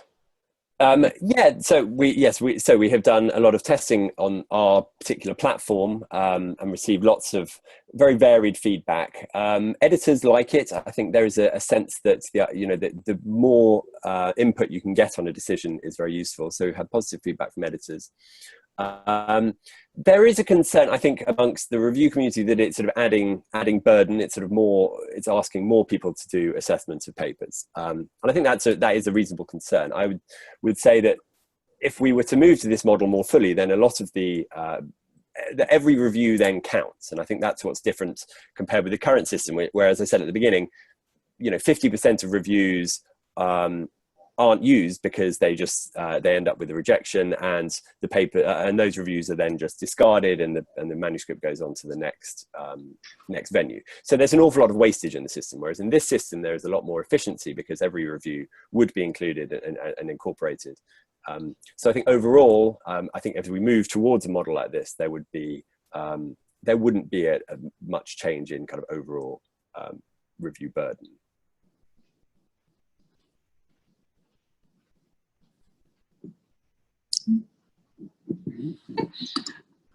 Sorry, I have one other question actually. So you showed us the different types of checks, and I would be really curious, do you have different groups of people with that specific expertise? So if you have an ethics check and you have a figure manipulation check and reproducibility, do you have, does that consist of different groups of people signing off on each of those? Yeah, that's basically right. Yeah, we have in-house, we have a group of an editorial team who do have expertise in the various different checks that we perform.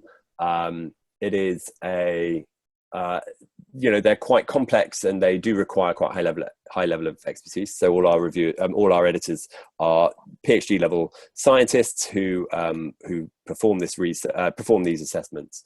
So yes, there is kind of a need for specialization there. I think it would be harder for some of those assessments to be done by the community, and I feel that it's better for trained people to actually perform those sorts of assessment and just free the community up to make assessments on the quality of the science, which is the bit that they have the expertise in. So yes, we do train people individually to work on those different aspects.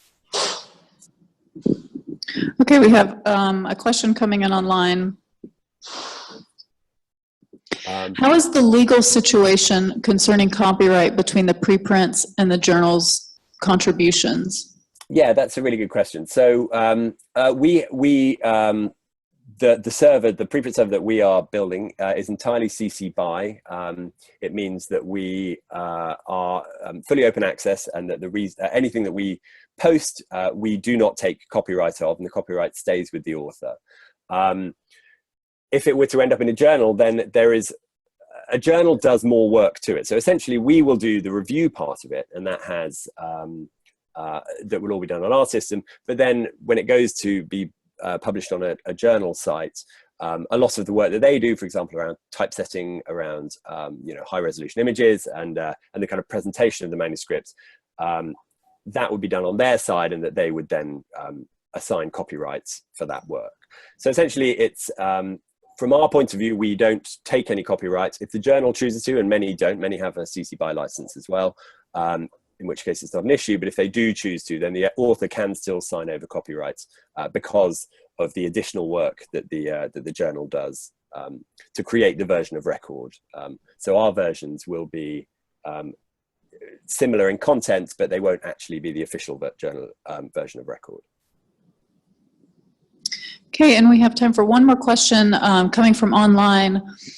It says, my question would be how to attract reviewers for all of these different kinds of reviews, structured, free, etc. What Yeah. is the benefit for reviewers? That's right. And again, a really great point. And that's one that we are experimenting with in lots of different ways. I think incentivizing reviewers is a big issue. And the work that we're doing in the RQE team that Chrissy mentioned, I think is helping to help us find the best incentives for reviewers.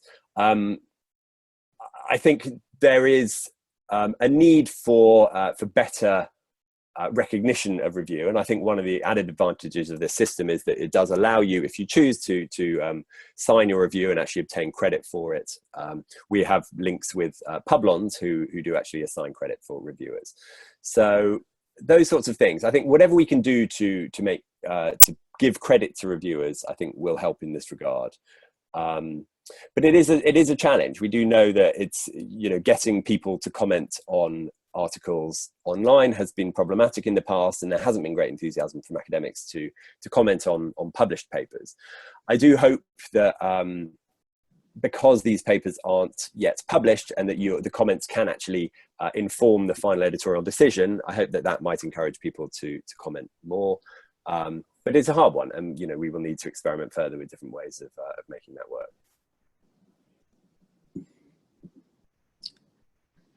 Thanks, Damien. So hate that you couldn't make it in person, but glad that you're staying safe.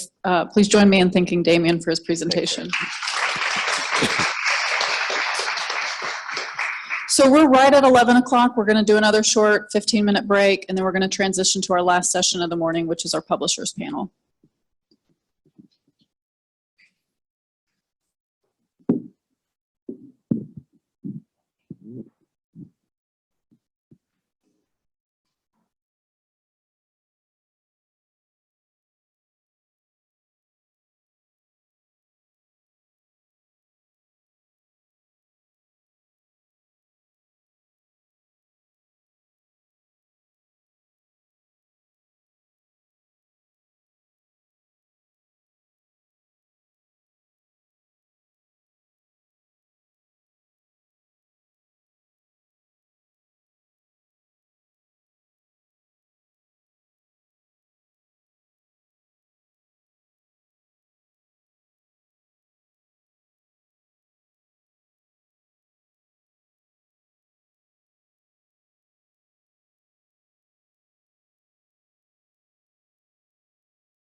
All right, I think we're going to go ahead and get started with our last session of the morning, which is our publishers panel.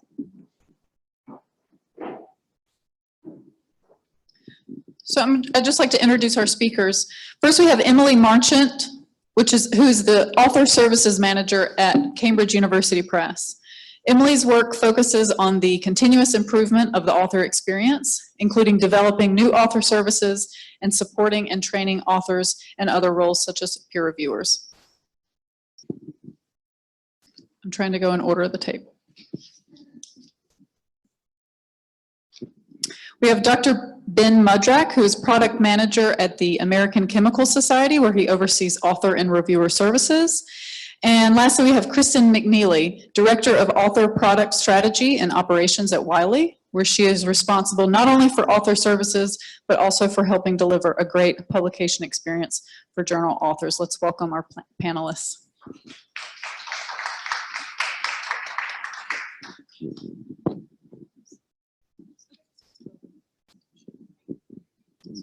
So I'm going to stand up because I need to be able to see my slides. So I hope that's all right with everyone. Am I still visible to the online people?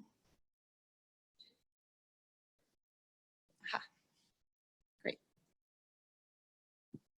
So yeah, so as Jodie was saying, my role at Cambridge University Press is Author Services Manager.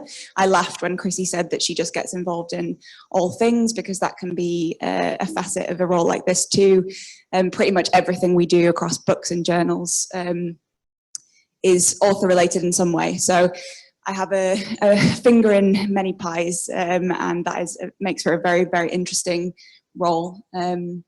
So today I wanted to talk about something that actually I think came up as a result of last year's peer review week on transparency, but I think it has real implications going forward as an initiative for diversity too, given that transparency in peer review and diversity are so well connected. So this is an initiative that we are working on at Cambridge University Press in collaboration with other publishers and also a couple of other organisations that I'll show you in a second. I think that's the first thing to say here, is that we're actually really excited about the possibilities of working across publishers and across the industry on a topic like peer review. Some of the problems that have been identified by speakers earlier today, like sharing reviews across a multi-publisher system and transparency of what's happening in the kind of black boxes of peer review at different publishers, can really be solved if we're willing and open to working together across the industry. So I think that's a huge part of this initiative. So, I mean, you'll have heard a lot about a lot of these problems today. Not to minimize them, there's a ton of problems with the peer review process. I think, as Damien was saying, reviewers often are okay with how the process works right now, but actually when you dig into some of the data, it can be quite alarming in terms of actually how well the process works to weed out maybe papers that aren't that rigorous, and to weed out some of the kind of malpractice issues that we have in the system. So just to cover some of those problems again, and then I'm going to talk a little bit about how we look at those traditionally in kind of opening up and improving the quality of peer review, but also how this kind of blockchain initiative that I'll tell you a bit more about is working on those problems too. So we have difficulty identifying available reviewers, suitable reviewers. Lots of people have mentioned that this morning. The pool is large, but we don't use a vast majority of it, and it could be much bigger. We find actually I do a little bit of training at the University of Cambridge for peer reviewers in their early career, and there's not a lot of confidence from early career researchers about their ability to review, but actually we find that the reviews we get from early career researchers tend to be brilliant, very thorough. They put a lot of work into them. So expanding that pool is important, and that should also increase the diversity of voices that we get. There's a lack of reviewer recognition. Again, this has been mentioned, partially I think due to the kind of traditional confidentiality that's been inherent in the process for so many good reasons. It also means that recognition has not kind of followed easily. Fraud, bias, and manipulation kind of goes along with point 4 there, the lack of transparency and trust. So this is really the bit that I'm going to talk about in relation to blockchain today. These are the kind of key problems that I think we can solve, not only by fixing the way that we do reviews, but the way that we think about how we administer them across the industry too, which is, I think, where blockchain has some really good possibilities. And then just looking at like a little bit kind of what Damien was talking about earlier in terms of what does a good review involve? There's a lack of standardization, I think, across different publishers and different journals as to what they're looking for reviewers to do, and that has implications for the sharing of those reviews across publishers and the kind of overcoming that problem with wasted work where reviews are not shared if an article is rejected. So some of the problems, and then I'm going to talk a little bit about how we're hoping to tackle some of them with this initiative. So first, I just wanted to say, so all of the things that we've been talking about today are really great steps in tackling some of those problems. And actually, I think blockchain can be a super hyped technology that everybody's convinced is going to fix all of our problems. Well, actually, no. So it's a great opportunity for us to kind of fix some of the issues with peer review, but there is still a really big part for the human side of this alongside the technology, obviously. So things like mentorship, better training for reviewers, increasing the confidence of those early career researchers that don't believe that they should be reviewing and actually really should, because we need their voices, expanding those pools. And also, I didn't put it here, but the making reviews more open. And I have a slide later that kind of compares some of the advantages of open review with some of the things that we're hoping to achieve with blockchain. So those are all hugely important. And just because blockchain is kind of shiny and new doesn't mean it's going to solve the kind of human aspects of what we need to do with review. But secondly, I think there is a place as well to think about our infrastructure around the information we share about reviews and how review is kind of administered, and specifically between and among publishers, because at the moment, our peer review systems are pretty closed. It's not really possible for the wider ecosystem to see what's happening with review. And that's really what we're tackling here.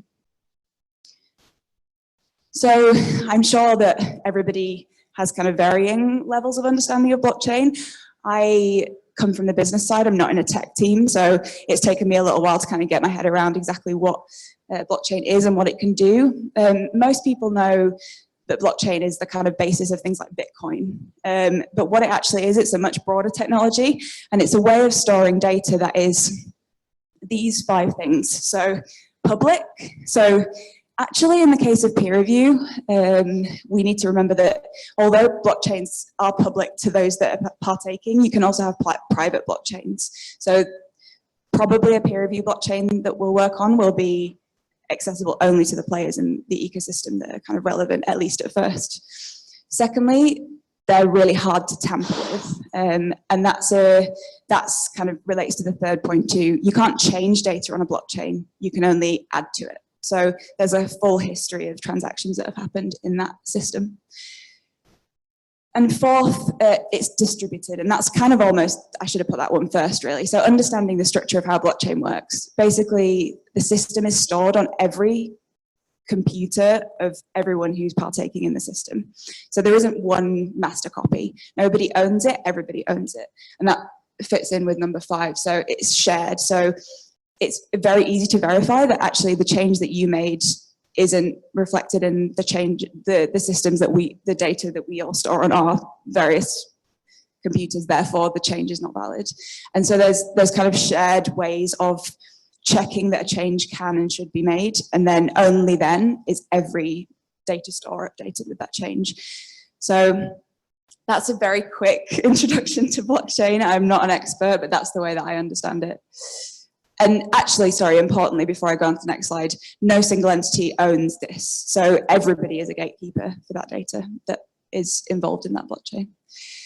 So given that technology, how can we use it for peer review? So one of the important things is, because there isn't a central gatekeeper, a lot of the blockers for publishers collaborating with one another in the past has been competitiveness. Who's going to own the data? Who's going to look after it? Who's going to be the person that says what can and can't be done with it? That's difficult, right, in a kind of competitive world. Well, if we all decide that we're going to use a technology like this, which doesn't have a gatekeeper by definition, that kind of clears up some of those questions for us. So I think it really facilitates that collaboration that I think the wider research ecosystem really needs from us. And so what we're looking at is a system where we have information about peer review and what peer review has happened with particular manuscripts openly available and verifiable on a shared system. So eventually, although the blockchain wouldn't necessarily give identities, it would still have kind of the possibility to anonymize the information that was shared. You could still say this article had these reviews done. You could verify that that was done, and that information would have had to have passed through shared understandings of what those hoops are before you can have that data on the blockchain, so that anyone who looks at that system can trust that that stuff has actually happened.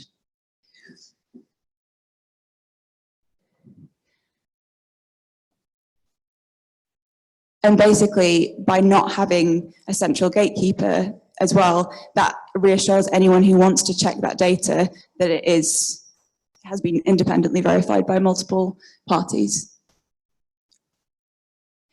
Importantly, so what we want to be able to do with this blockchain as well is make sure that we can support the existing models of peer review. So you can also encrypt data on the blockchain. So what we don't have to do is share reviewer names, author names. We can have that identity management happening in outside systems like ORCID, and only on the blockchain have anonymous but verifiable information about what review has occurred, depending on what model is being used by the journal. So really we're looking at improving these three things. So reviewer recognition, so our our blockchain will send information back to ORCID about what reviews have happened so that reviewers' profiles can be updated, so kind of making sure that we can report them. Yeah.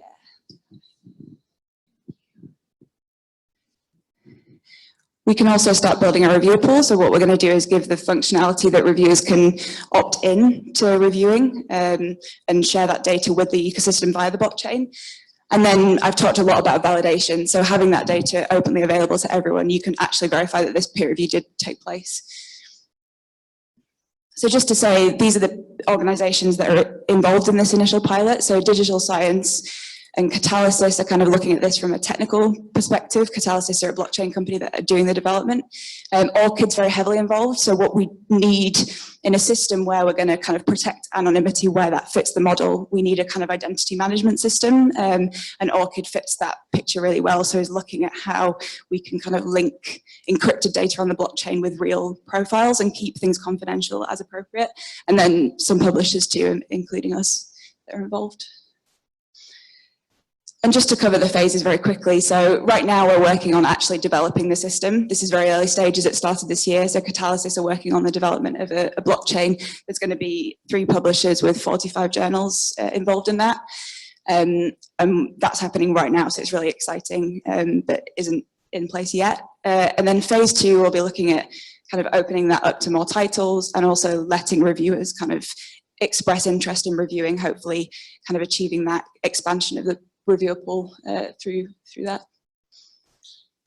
And just a slide on how this relates to open peer review. So both achieve similar things in one sense. So in the middle there, both of them are making peer review more transparent.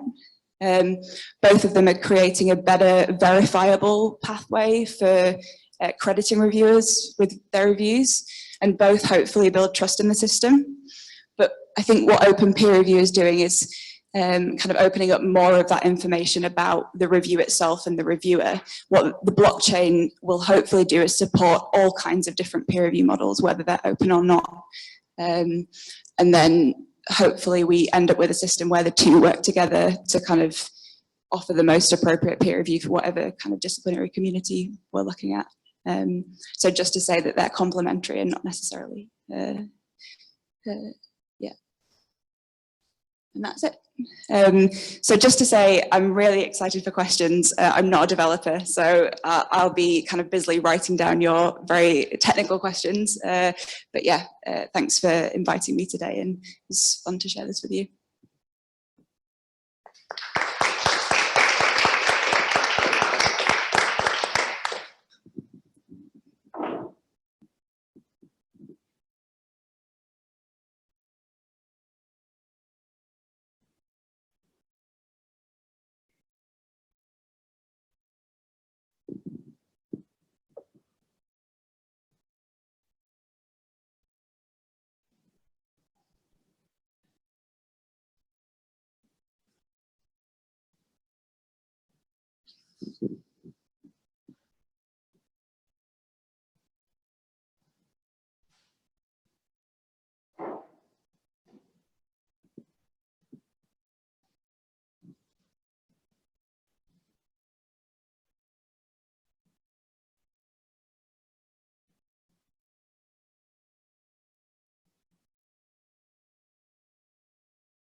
All right.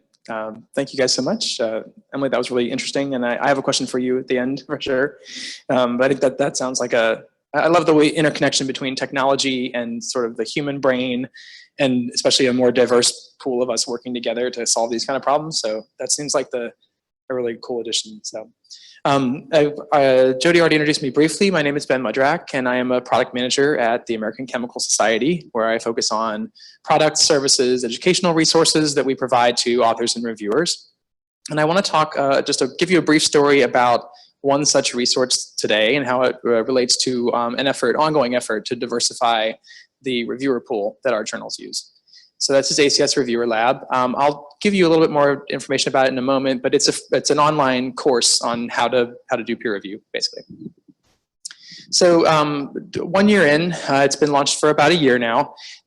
Just talking to you again about diversifying it. So this is the main page of ACS Reviewer Lab, just to give you a sense. It's peer review training. It has a bit of a chemistry focus, but it's really suitable for anyone, especially anyone in the sciences for sure. But I think before I get into the story I'm going to tell, it's important to note that, and it has been noted already, that peer review training is pretty limited. So we did just really informal kind of conversations and canvassing, and we found one, Northwestern University, that has a course in peer review for its graduate students, but that's the exception and not the rule. So most scientists, myself included, before I left the bench, we learned peer review by trial and error, by just sitting down with your mentor and doing one, just reading the ones you get back from your own papers and things like that. But it's an ad hoc kind of process. These are two quotes that we got in our the survey at the end of our course, and these are both from professors who are saying, "Man, I wish I had been taught this when I was a graduate student." Okay, so I said I'd talk just a bit about what ACS Reviewer Lab is, just to sort of set the scene. It has 6 interactive modules. This is the breadth of what it covers, from a basic introduction through to what you should be looking for when you're assessing the presentation, the quality of the research, and then how to turn that into a helpful final product that you return to the journal and to the author. And it has these as set up as interactive modules that are self-paced that people can walk through, take assessments. And this was very, very helpfully informed by the editors-in-chief at our journals, number of early career researchers, and some experts on online learning. So it has exercises throughout. It has a final exam that is pretty rigorous. You can only miss, I think, 2 questions out of the mix. It's designed to make sure that there's a focus on the real key elements throughout. All right, I am not going to do a preview today because I think it's more interesting to talk about some of the other themes about peer review. But this is just a sneak peek so you can see kind of what the slides look like. There are worksheets and videos helpfully created by the folks here at Research Square. If you want to go to acsreviewerlab.org, you can make your own free account, poke around. If you see things or have suggestions, I'd love to hear them. So please feel free. Okay, but the story I wanted to get to today has to do with, when we designed Reviewer Lab, one of the main things behind it was to combat that, lack of research or training. But another is to help us find more researchers to help review papers. And this is one way to do it, kind of give people that confidence that feel like, okay, you know what, I do know what I need to do. I can accept a paper. Give editors confidence that this person has the sort of requisite pieces that they need to be a good peer reviewer. So one of the things we were hoping for was that this would increase, geographical distribution, career distribution. But if we notice, like this is all-time breakdowns over the past year, you can see the geographic distribution, is skewed really heavily toward the US, Europe, and we were really hoping to find more involvement from other groups. So this led us to say, okay, well, let's dig in. What's the experience been like in ACS Reviewer Lab for authors, and what I'll talk about today from China and Japan, which are two really big markets for chemistry. Understand that experience a little better, see what we could do to make it easier for them to be part. So a couple of ways that we could look at this, or data we could analyze based on having the course out there for a while, is how long do people spend taking the course, and how do they do on that final exam? So we started to look at that and break it down, not just overall, but by focus on the users from China and Japan. And we could see a couple things. So for instance, the time that was spent in the course, Chinese participants took 50% longer, Japanese participants took twice as much time as the sort of universal average. And to pass the final exam, the median number of attempts for Chinese participants was 3 times higher. So from a couple to they were taking 9, 10 times to get the final exam right. And it was twice as high for Japanese participants. And this is not something we saw, for instance, if you grab a couple of those other wedges, if you look at Europe, Europe was behaving pretty much like the broad average or a little better. So it seemed like, this is an area where we know there's a lot of researchers, there's a lot of good experience that really would be valuable for the peer review process. Okay, one other piece of data that I'll show is we ask at the end of each module, how useful was this to you? And we can break that down. And you can see this is for all users. Most people found it very useful, which is really great. If you focus in on China, this is definitely true. And I can draw your attention to the first module, which is a really basic introduction. At least we felt like it was really there just to even the playing field for everyone. So users in China, even though they're spending more time in the course, they're having more trouble kind of getting through it and graduating, they're still finding every bit of it valuable. So this led us to go ahead and undertake translating the course into Chinese and Japanese. And this has only been live for about a week and a half. So unfortunately, I don't have data for you on whether this is addressing some of those data points that I showed you earlier, but we're looking to see the sort of wedge in the pie grow for China and Japan as we've started to be able to share it on WeChat and send out to our authors in these areas, and hopefully also bring down the amount of time that they're having to spend to understand things and to take the final exam. So this is just a small example. I think it's sort of part of that diversity theme, but it's something that we're looking to do in a number of different ways with the editors at our journals, along with the reviewers, is to get representation from outside of the US and Europe. Thank you. That is it. So I think I'll turn it over to Kristen and we'll do questions at the end. Okay. Thank you all so much.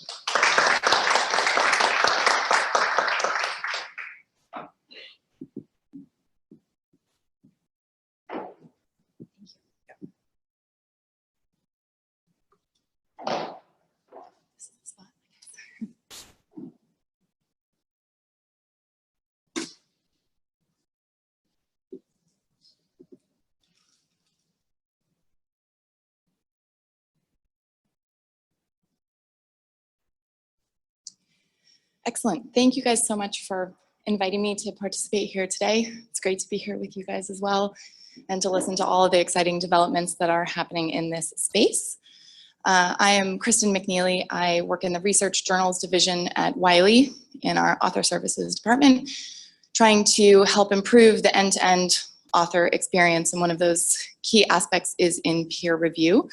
I don't spend the vast majority of my time managing the peer review process, so I have asked a number of my colleagues for input and advice before talking to you guys today. So a big thank you to Elizabeth Moylan, Michael Willis, and Chris Graff for helping to get me up to speed on everything that folks across the broader Wiley organization are working on. So by and large, Wiley publishes a vast array of different journals, including a number of journals on behalf of our society partners. So in total, it's something like over 1,600 journals. Needless to say, that's both an opportunity and a challenge for us to be able to make recommendations and employ improvements across the processes that all of those 1,600 plus journals are following. But it also gives us a unique opportunity to try to educate and participate in bringing about change through all of those journals. So a couple of the major things that Wiley's focused on these days that are shared across a number of publishers that are also trying to make these same improvements together with the research community is to provide a more transparent peer review process with toolkits for journals that wish to embrace more openness in peer review but aren't exactly sure how to go about it. To help to develop self-assessment measures for journals for improving their peer review process and making sure that they're adhering to the best-in-class publishing standards so that journals can better evaluate and have a set of tools to evaluate their peer review processes. To explore alternative models of peer review and embrace journals that want to experiment with different models and help to push those things forward. We've just recently launched some journals that are including registered reports, which is a really interesting model of peer review where the authors actually submit a registered report before the research has been conducted, and it undergoes editorial peer review by reviewers that evaluate the premise of the research and the methodology that the researchers are going to follow. And then that is given a preliminary acceptance that says that if the researchers then submit their work after the research has been conducted, that they will be accepted if it adheres to the standards that they have set up in advance that they would accurately follow. And we're really interested to see how that's helping to inform the peer review process and make it a sort of more transparent and fair process where authors feel like their work is really being evaluated on the merits of the proposal and the research that's done. We're also piloting integrity technology, especially in relation to image screening, statistical checks, and reporting standards to assist peer review. So a lot of things along the lines of what Damien was talking about to sort of remove this additional burden so that peer reviewers can actually focus on the content of the research that's being reported. And then really importantly, in the theme of this year's peer review week topic of how can we help to increase the diversity of editorial boards and reviewer databases. So how do we make peer review better? Publishers, I think, are definitely committed to this. The broader academic community is really committed to this, so Wiley is just playing one part in a much wider effort to do better in this area. So we've heard a lot of discussion about this today already, but we're working to try to make sure that we give operational transparency, which provides researchers with a better peer review process and then recognizes the work of researchers when they do peer review and improves the accountability for the peer review that's done. This brings a lot of improvements and benefits to the process, but there are also challenges in coming up with how can publishers facilitate this process and how can we run this process at scale. So across a number of Wiley journals that run a more transparent peer review process today, a lot of the peer reviews that are appended to the published article are really contained within the supplementary materials and aren't as widely discoverable as we would like that to be. So there's going to be more information coming out shortly about some major initiatives that Wiley has undertaken this year to try to run this in a more scalable way and make those peer reviews that get appended more discoverable and to operate that at a broader scale than we're able to do today. So as part of that process, we would be giving authors the option to choose to publish unsigned or signed peer review reports with author responses and the editor decision letters as part of the journal article for readers to be able to learn and benefit from. That would also provide recognition and reward for the peer review process that's been done, and to help to clarify and make the peer reviews overall a more positive experience, and helping to actually come from a more positive place to say the peer reviews would be constructive and looking for ways to be able to enhance the manuscript, make the published research better and suitable for publication. And to give more flexibility to the approach to be able to combine this with both single and double-blinded peer review.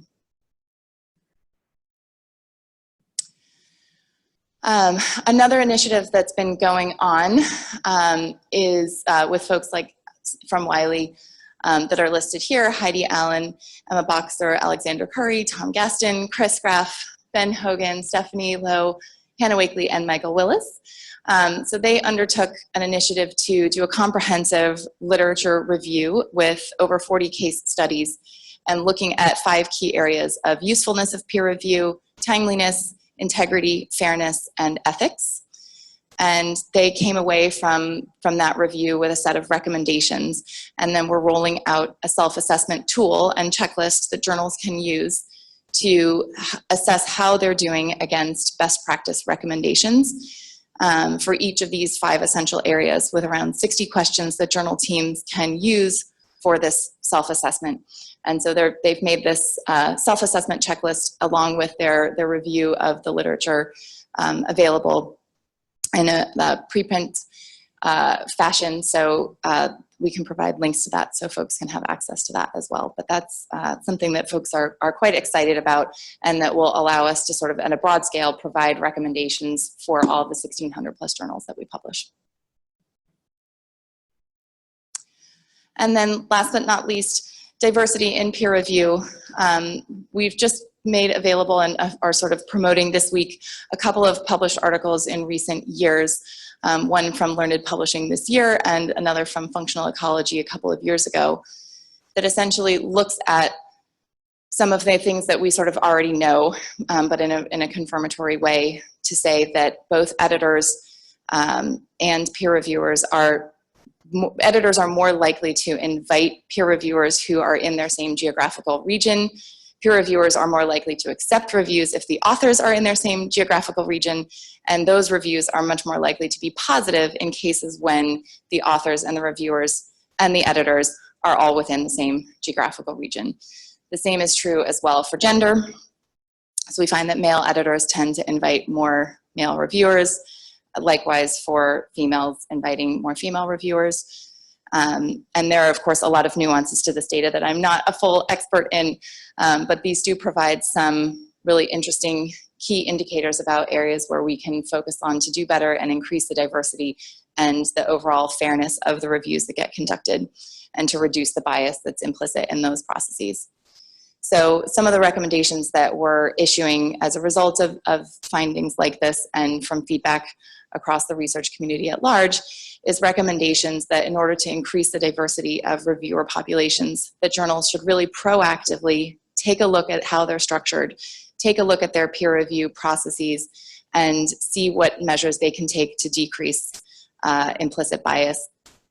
And that journals could really increase both the gender representation, the ages of their reviewer populations, and the geographic diversity of both their editorial boards and their reviewer databases.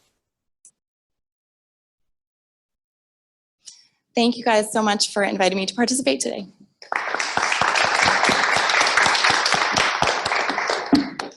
So we have plenty of time for questions. We have plenty of time for questions, so I'm just gonna, I think, Ben, you wanted to, did you have a question, or can I put you on the spot? But I'm happy to defer if other people do. I was just thinking back to your blockchain initiative and the thought that maybe it wouldn't be initially completely public, but that there'd be groups involved. But do you want to talk about what kind of groups you envision, or maybe how, like, because it probably wouldn't just be publishers that would be helpful to have in there, right? No. So I think initially that point was more around, so we want to make sure it works properly, and we want to make sure this is an initiative that was started this year, right? So I think initially what's great about the technology is that it can be private while it's being built. So what we don't want to do is release data that isn't definitely right.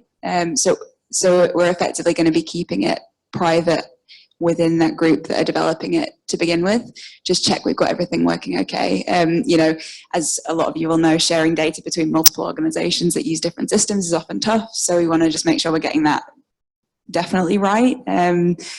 Given that we, you know, trying to increase the integrity of the system here, so the data needs to be accurate. And then we could open that out to anyone who's got an interest in make it public, and or open it out to anyone who has an interest in looking at and verifying that review activity has taken place. Yeah, no, that makes a lot of sense. So thank you. It's a great question.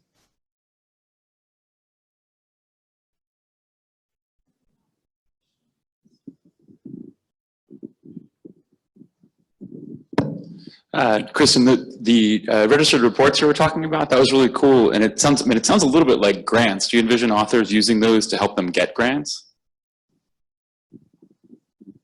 Yeah, I think definitely it can have a lot of good benefits across a number of different areas, not only just for making improvements in the sort of end-to-end publication process, but also to make sure that there's things that are available on record, just in terms of the timeliness of being able to establish yourself and the research that you're doing in a particular area where timeliness of reported results is really key. And then it also would be a really helpful thing for people who are in the midst of applying for grant applications to be able to say, look, I've already got a preliminary vote of confidence from the publisher that if I'm able to execute this research in the way that I'm planning to, that they will publish the end results. I just wanted to add another great thing about registered reports is that it opens up more of that workflow between taking the funding and starting the experiments and collecting the data and the published article. And I think anything that kind of makes the whole research process more open and transparent is a good thing. And this is probably something that's bouncing around in people's heads, but one of the implicit biases that we didn't talk about today is the bias toward interesting or perceived to be cool and new results, right? And so with a registered report, you can say, I'm going to rigorously test this assumption, and it's going to come back, and that journal's, well, I said I'd publish it, and even though the answer is there's no effect between these two things, that's still really valuable information, and people aren't going to be banging their heads on the wall trying to find the same answer later. So yeah, I'm really curious to see how that turns out. It's awesome.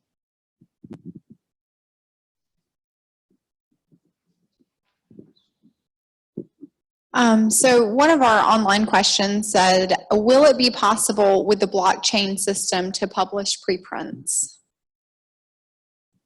So this is something that I definitely should have mentioned in my presentation. So we are being really focused right now on the peer review process. But I think a lot of the excitement about blockchain definitely it has possibilities for a lot of different aspects of research and research publication. So I think the idea actually came about, there was a conference that was convened by Digital Science on blockchain. I think it was last year, and I think that's where this kind of initiative has come from, as well as Peer Review Week last year. But other things that were discussed at the same conference included better attribution of impact, for example. So in a little bit in the way that Bitcoin works, and I'm showing my lack of technical understanding here possibly, but it's possible to store information about readership across multiple different ways in which research is consumed, for example. And so another way that you could envisage blockchain working is attribution of impact and readership on individual articles back to authors. Preprints, yes, there are potentially applications there too. The one thing that I think you have to be careful with blockchain, I mentioned the hype around it. So there can be this tendency to be like, let's apply blockchain to every kind of multi-organizational problem that we have because it's going to be great and it's going to fix everything. There are other ways of fixing certain problems that, I mean, blockchain has certain advantages that apply to very specific problems, and we have to be careful not to see it as this kind of shiny new thing that we use for everything. So I think there are other ways of making things open and sharing data between organizations, and lots of the preprint servers that exist already and are coming up now do that well. But yeah, there's certainly further applications beyond peer review, I'm sure. Awesome, thank you. So this question actually is for Ben, and it's about the peer review education course that you guys have, and just, you know, what has been some of the feedback, or even something, you know, that you've heard from the authors about maybe some of the specific areas that they find it most useful, or some of the specific pain points. Yeah, so I think one of the areas that maybe not surprising, but that stood out in terms of the feedback that we get at the end of the module and saying what's useful. People talk about the conflict of interest and ethical dilemmas, and thinking through, I think some of them, being able to think through some of them in advance by having had to walk through some scenarios and some situations in which they're going to have to make an ethical, you know, question or a decision later. And then just thinking about the inherent conflicts of interest that exist that they might not have been aware of. And I think this popped into my head because it kind of relates to that, being aware of your own bias, being aware of your own, a conflict of interest is a form of bias. It's a way of, you know, saying like, well, oh yeah, I know them. And there's ways that, you know, communities are such that you're going to know a lot of the people whose papers you review, but just being aware, I think, and knowing when to involve the editor in that decision. I think that's one of the areas where we consistently find some positive feedback.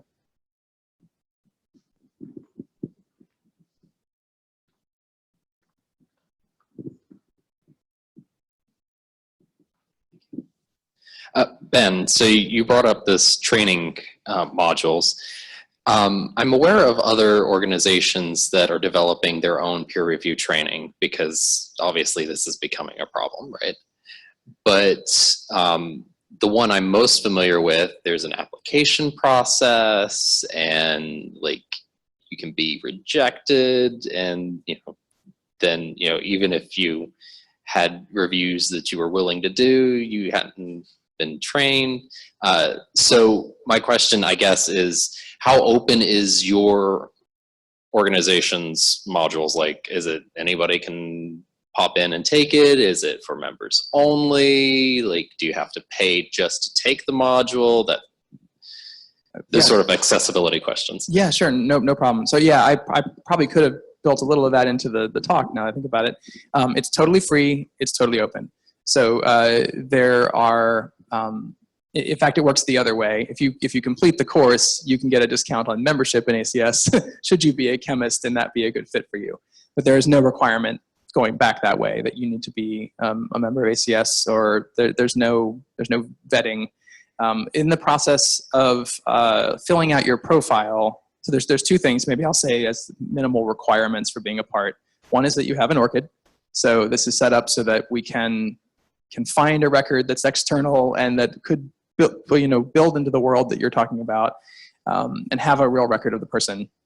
And the second is that they fill out a profile, and that includes areas of expertise. And those are definitely aimed toward chemistry, because what this serves on the publication side of ACS is to say, well, we can take these people, and when editors are searching for potential reviewers, they're mixed into that pool. And so it doesn't really, there's no barrier to being a part. There's also no guarantee it's going to get you to be able to review at JAX or something like that.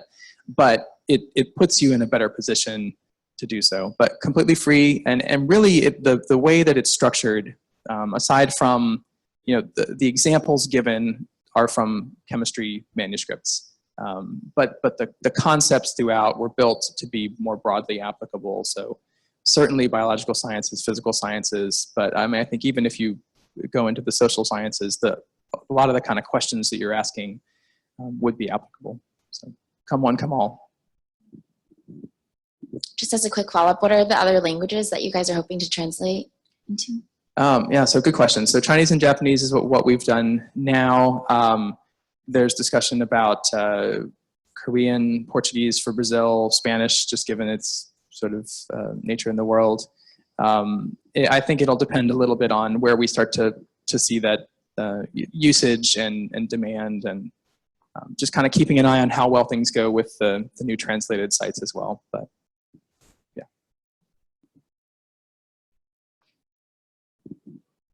Does anybody else have any questions? Last call. All right, help me thank our panelists.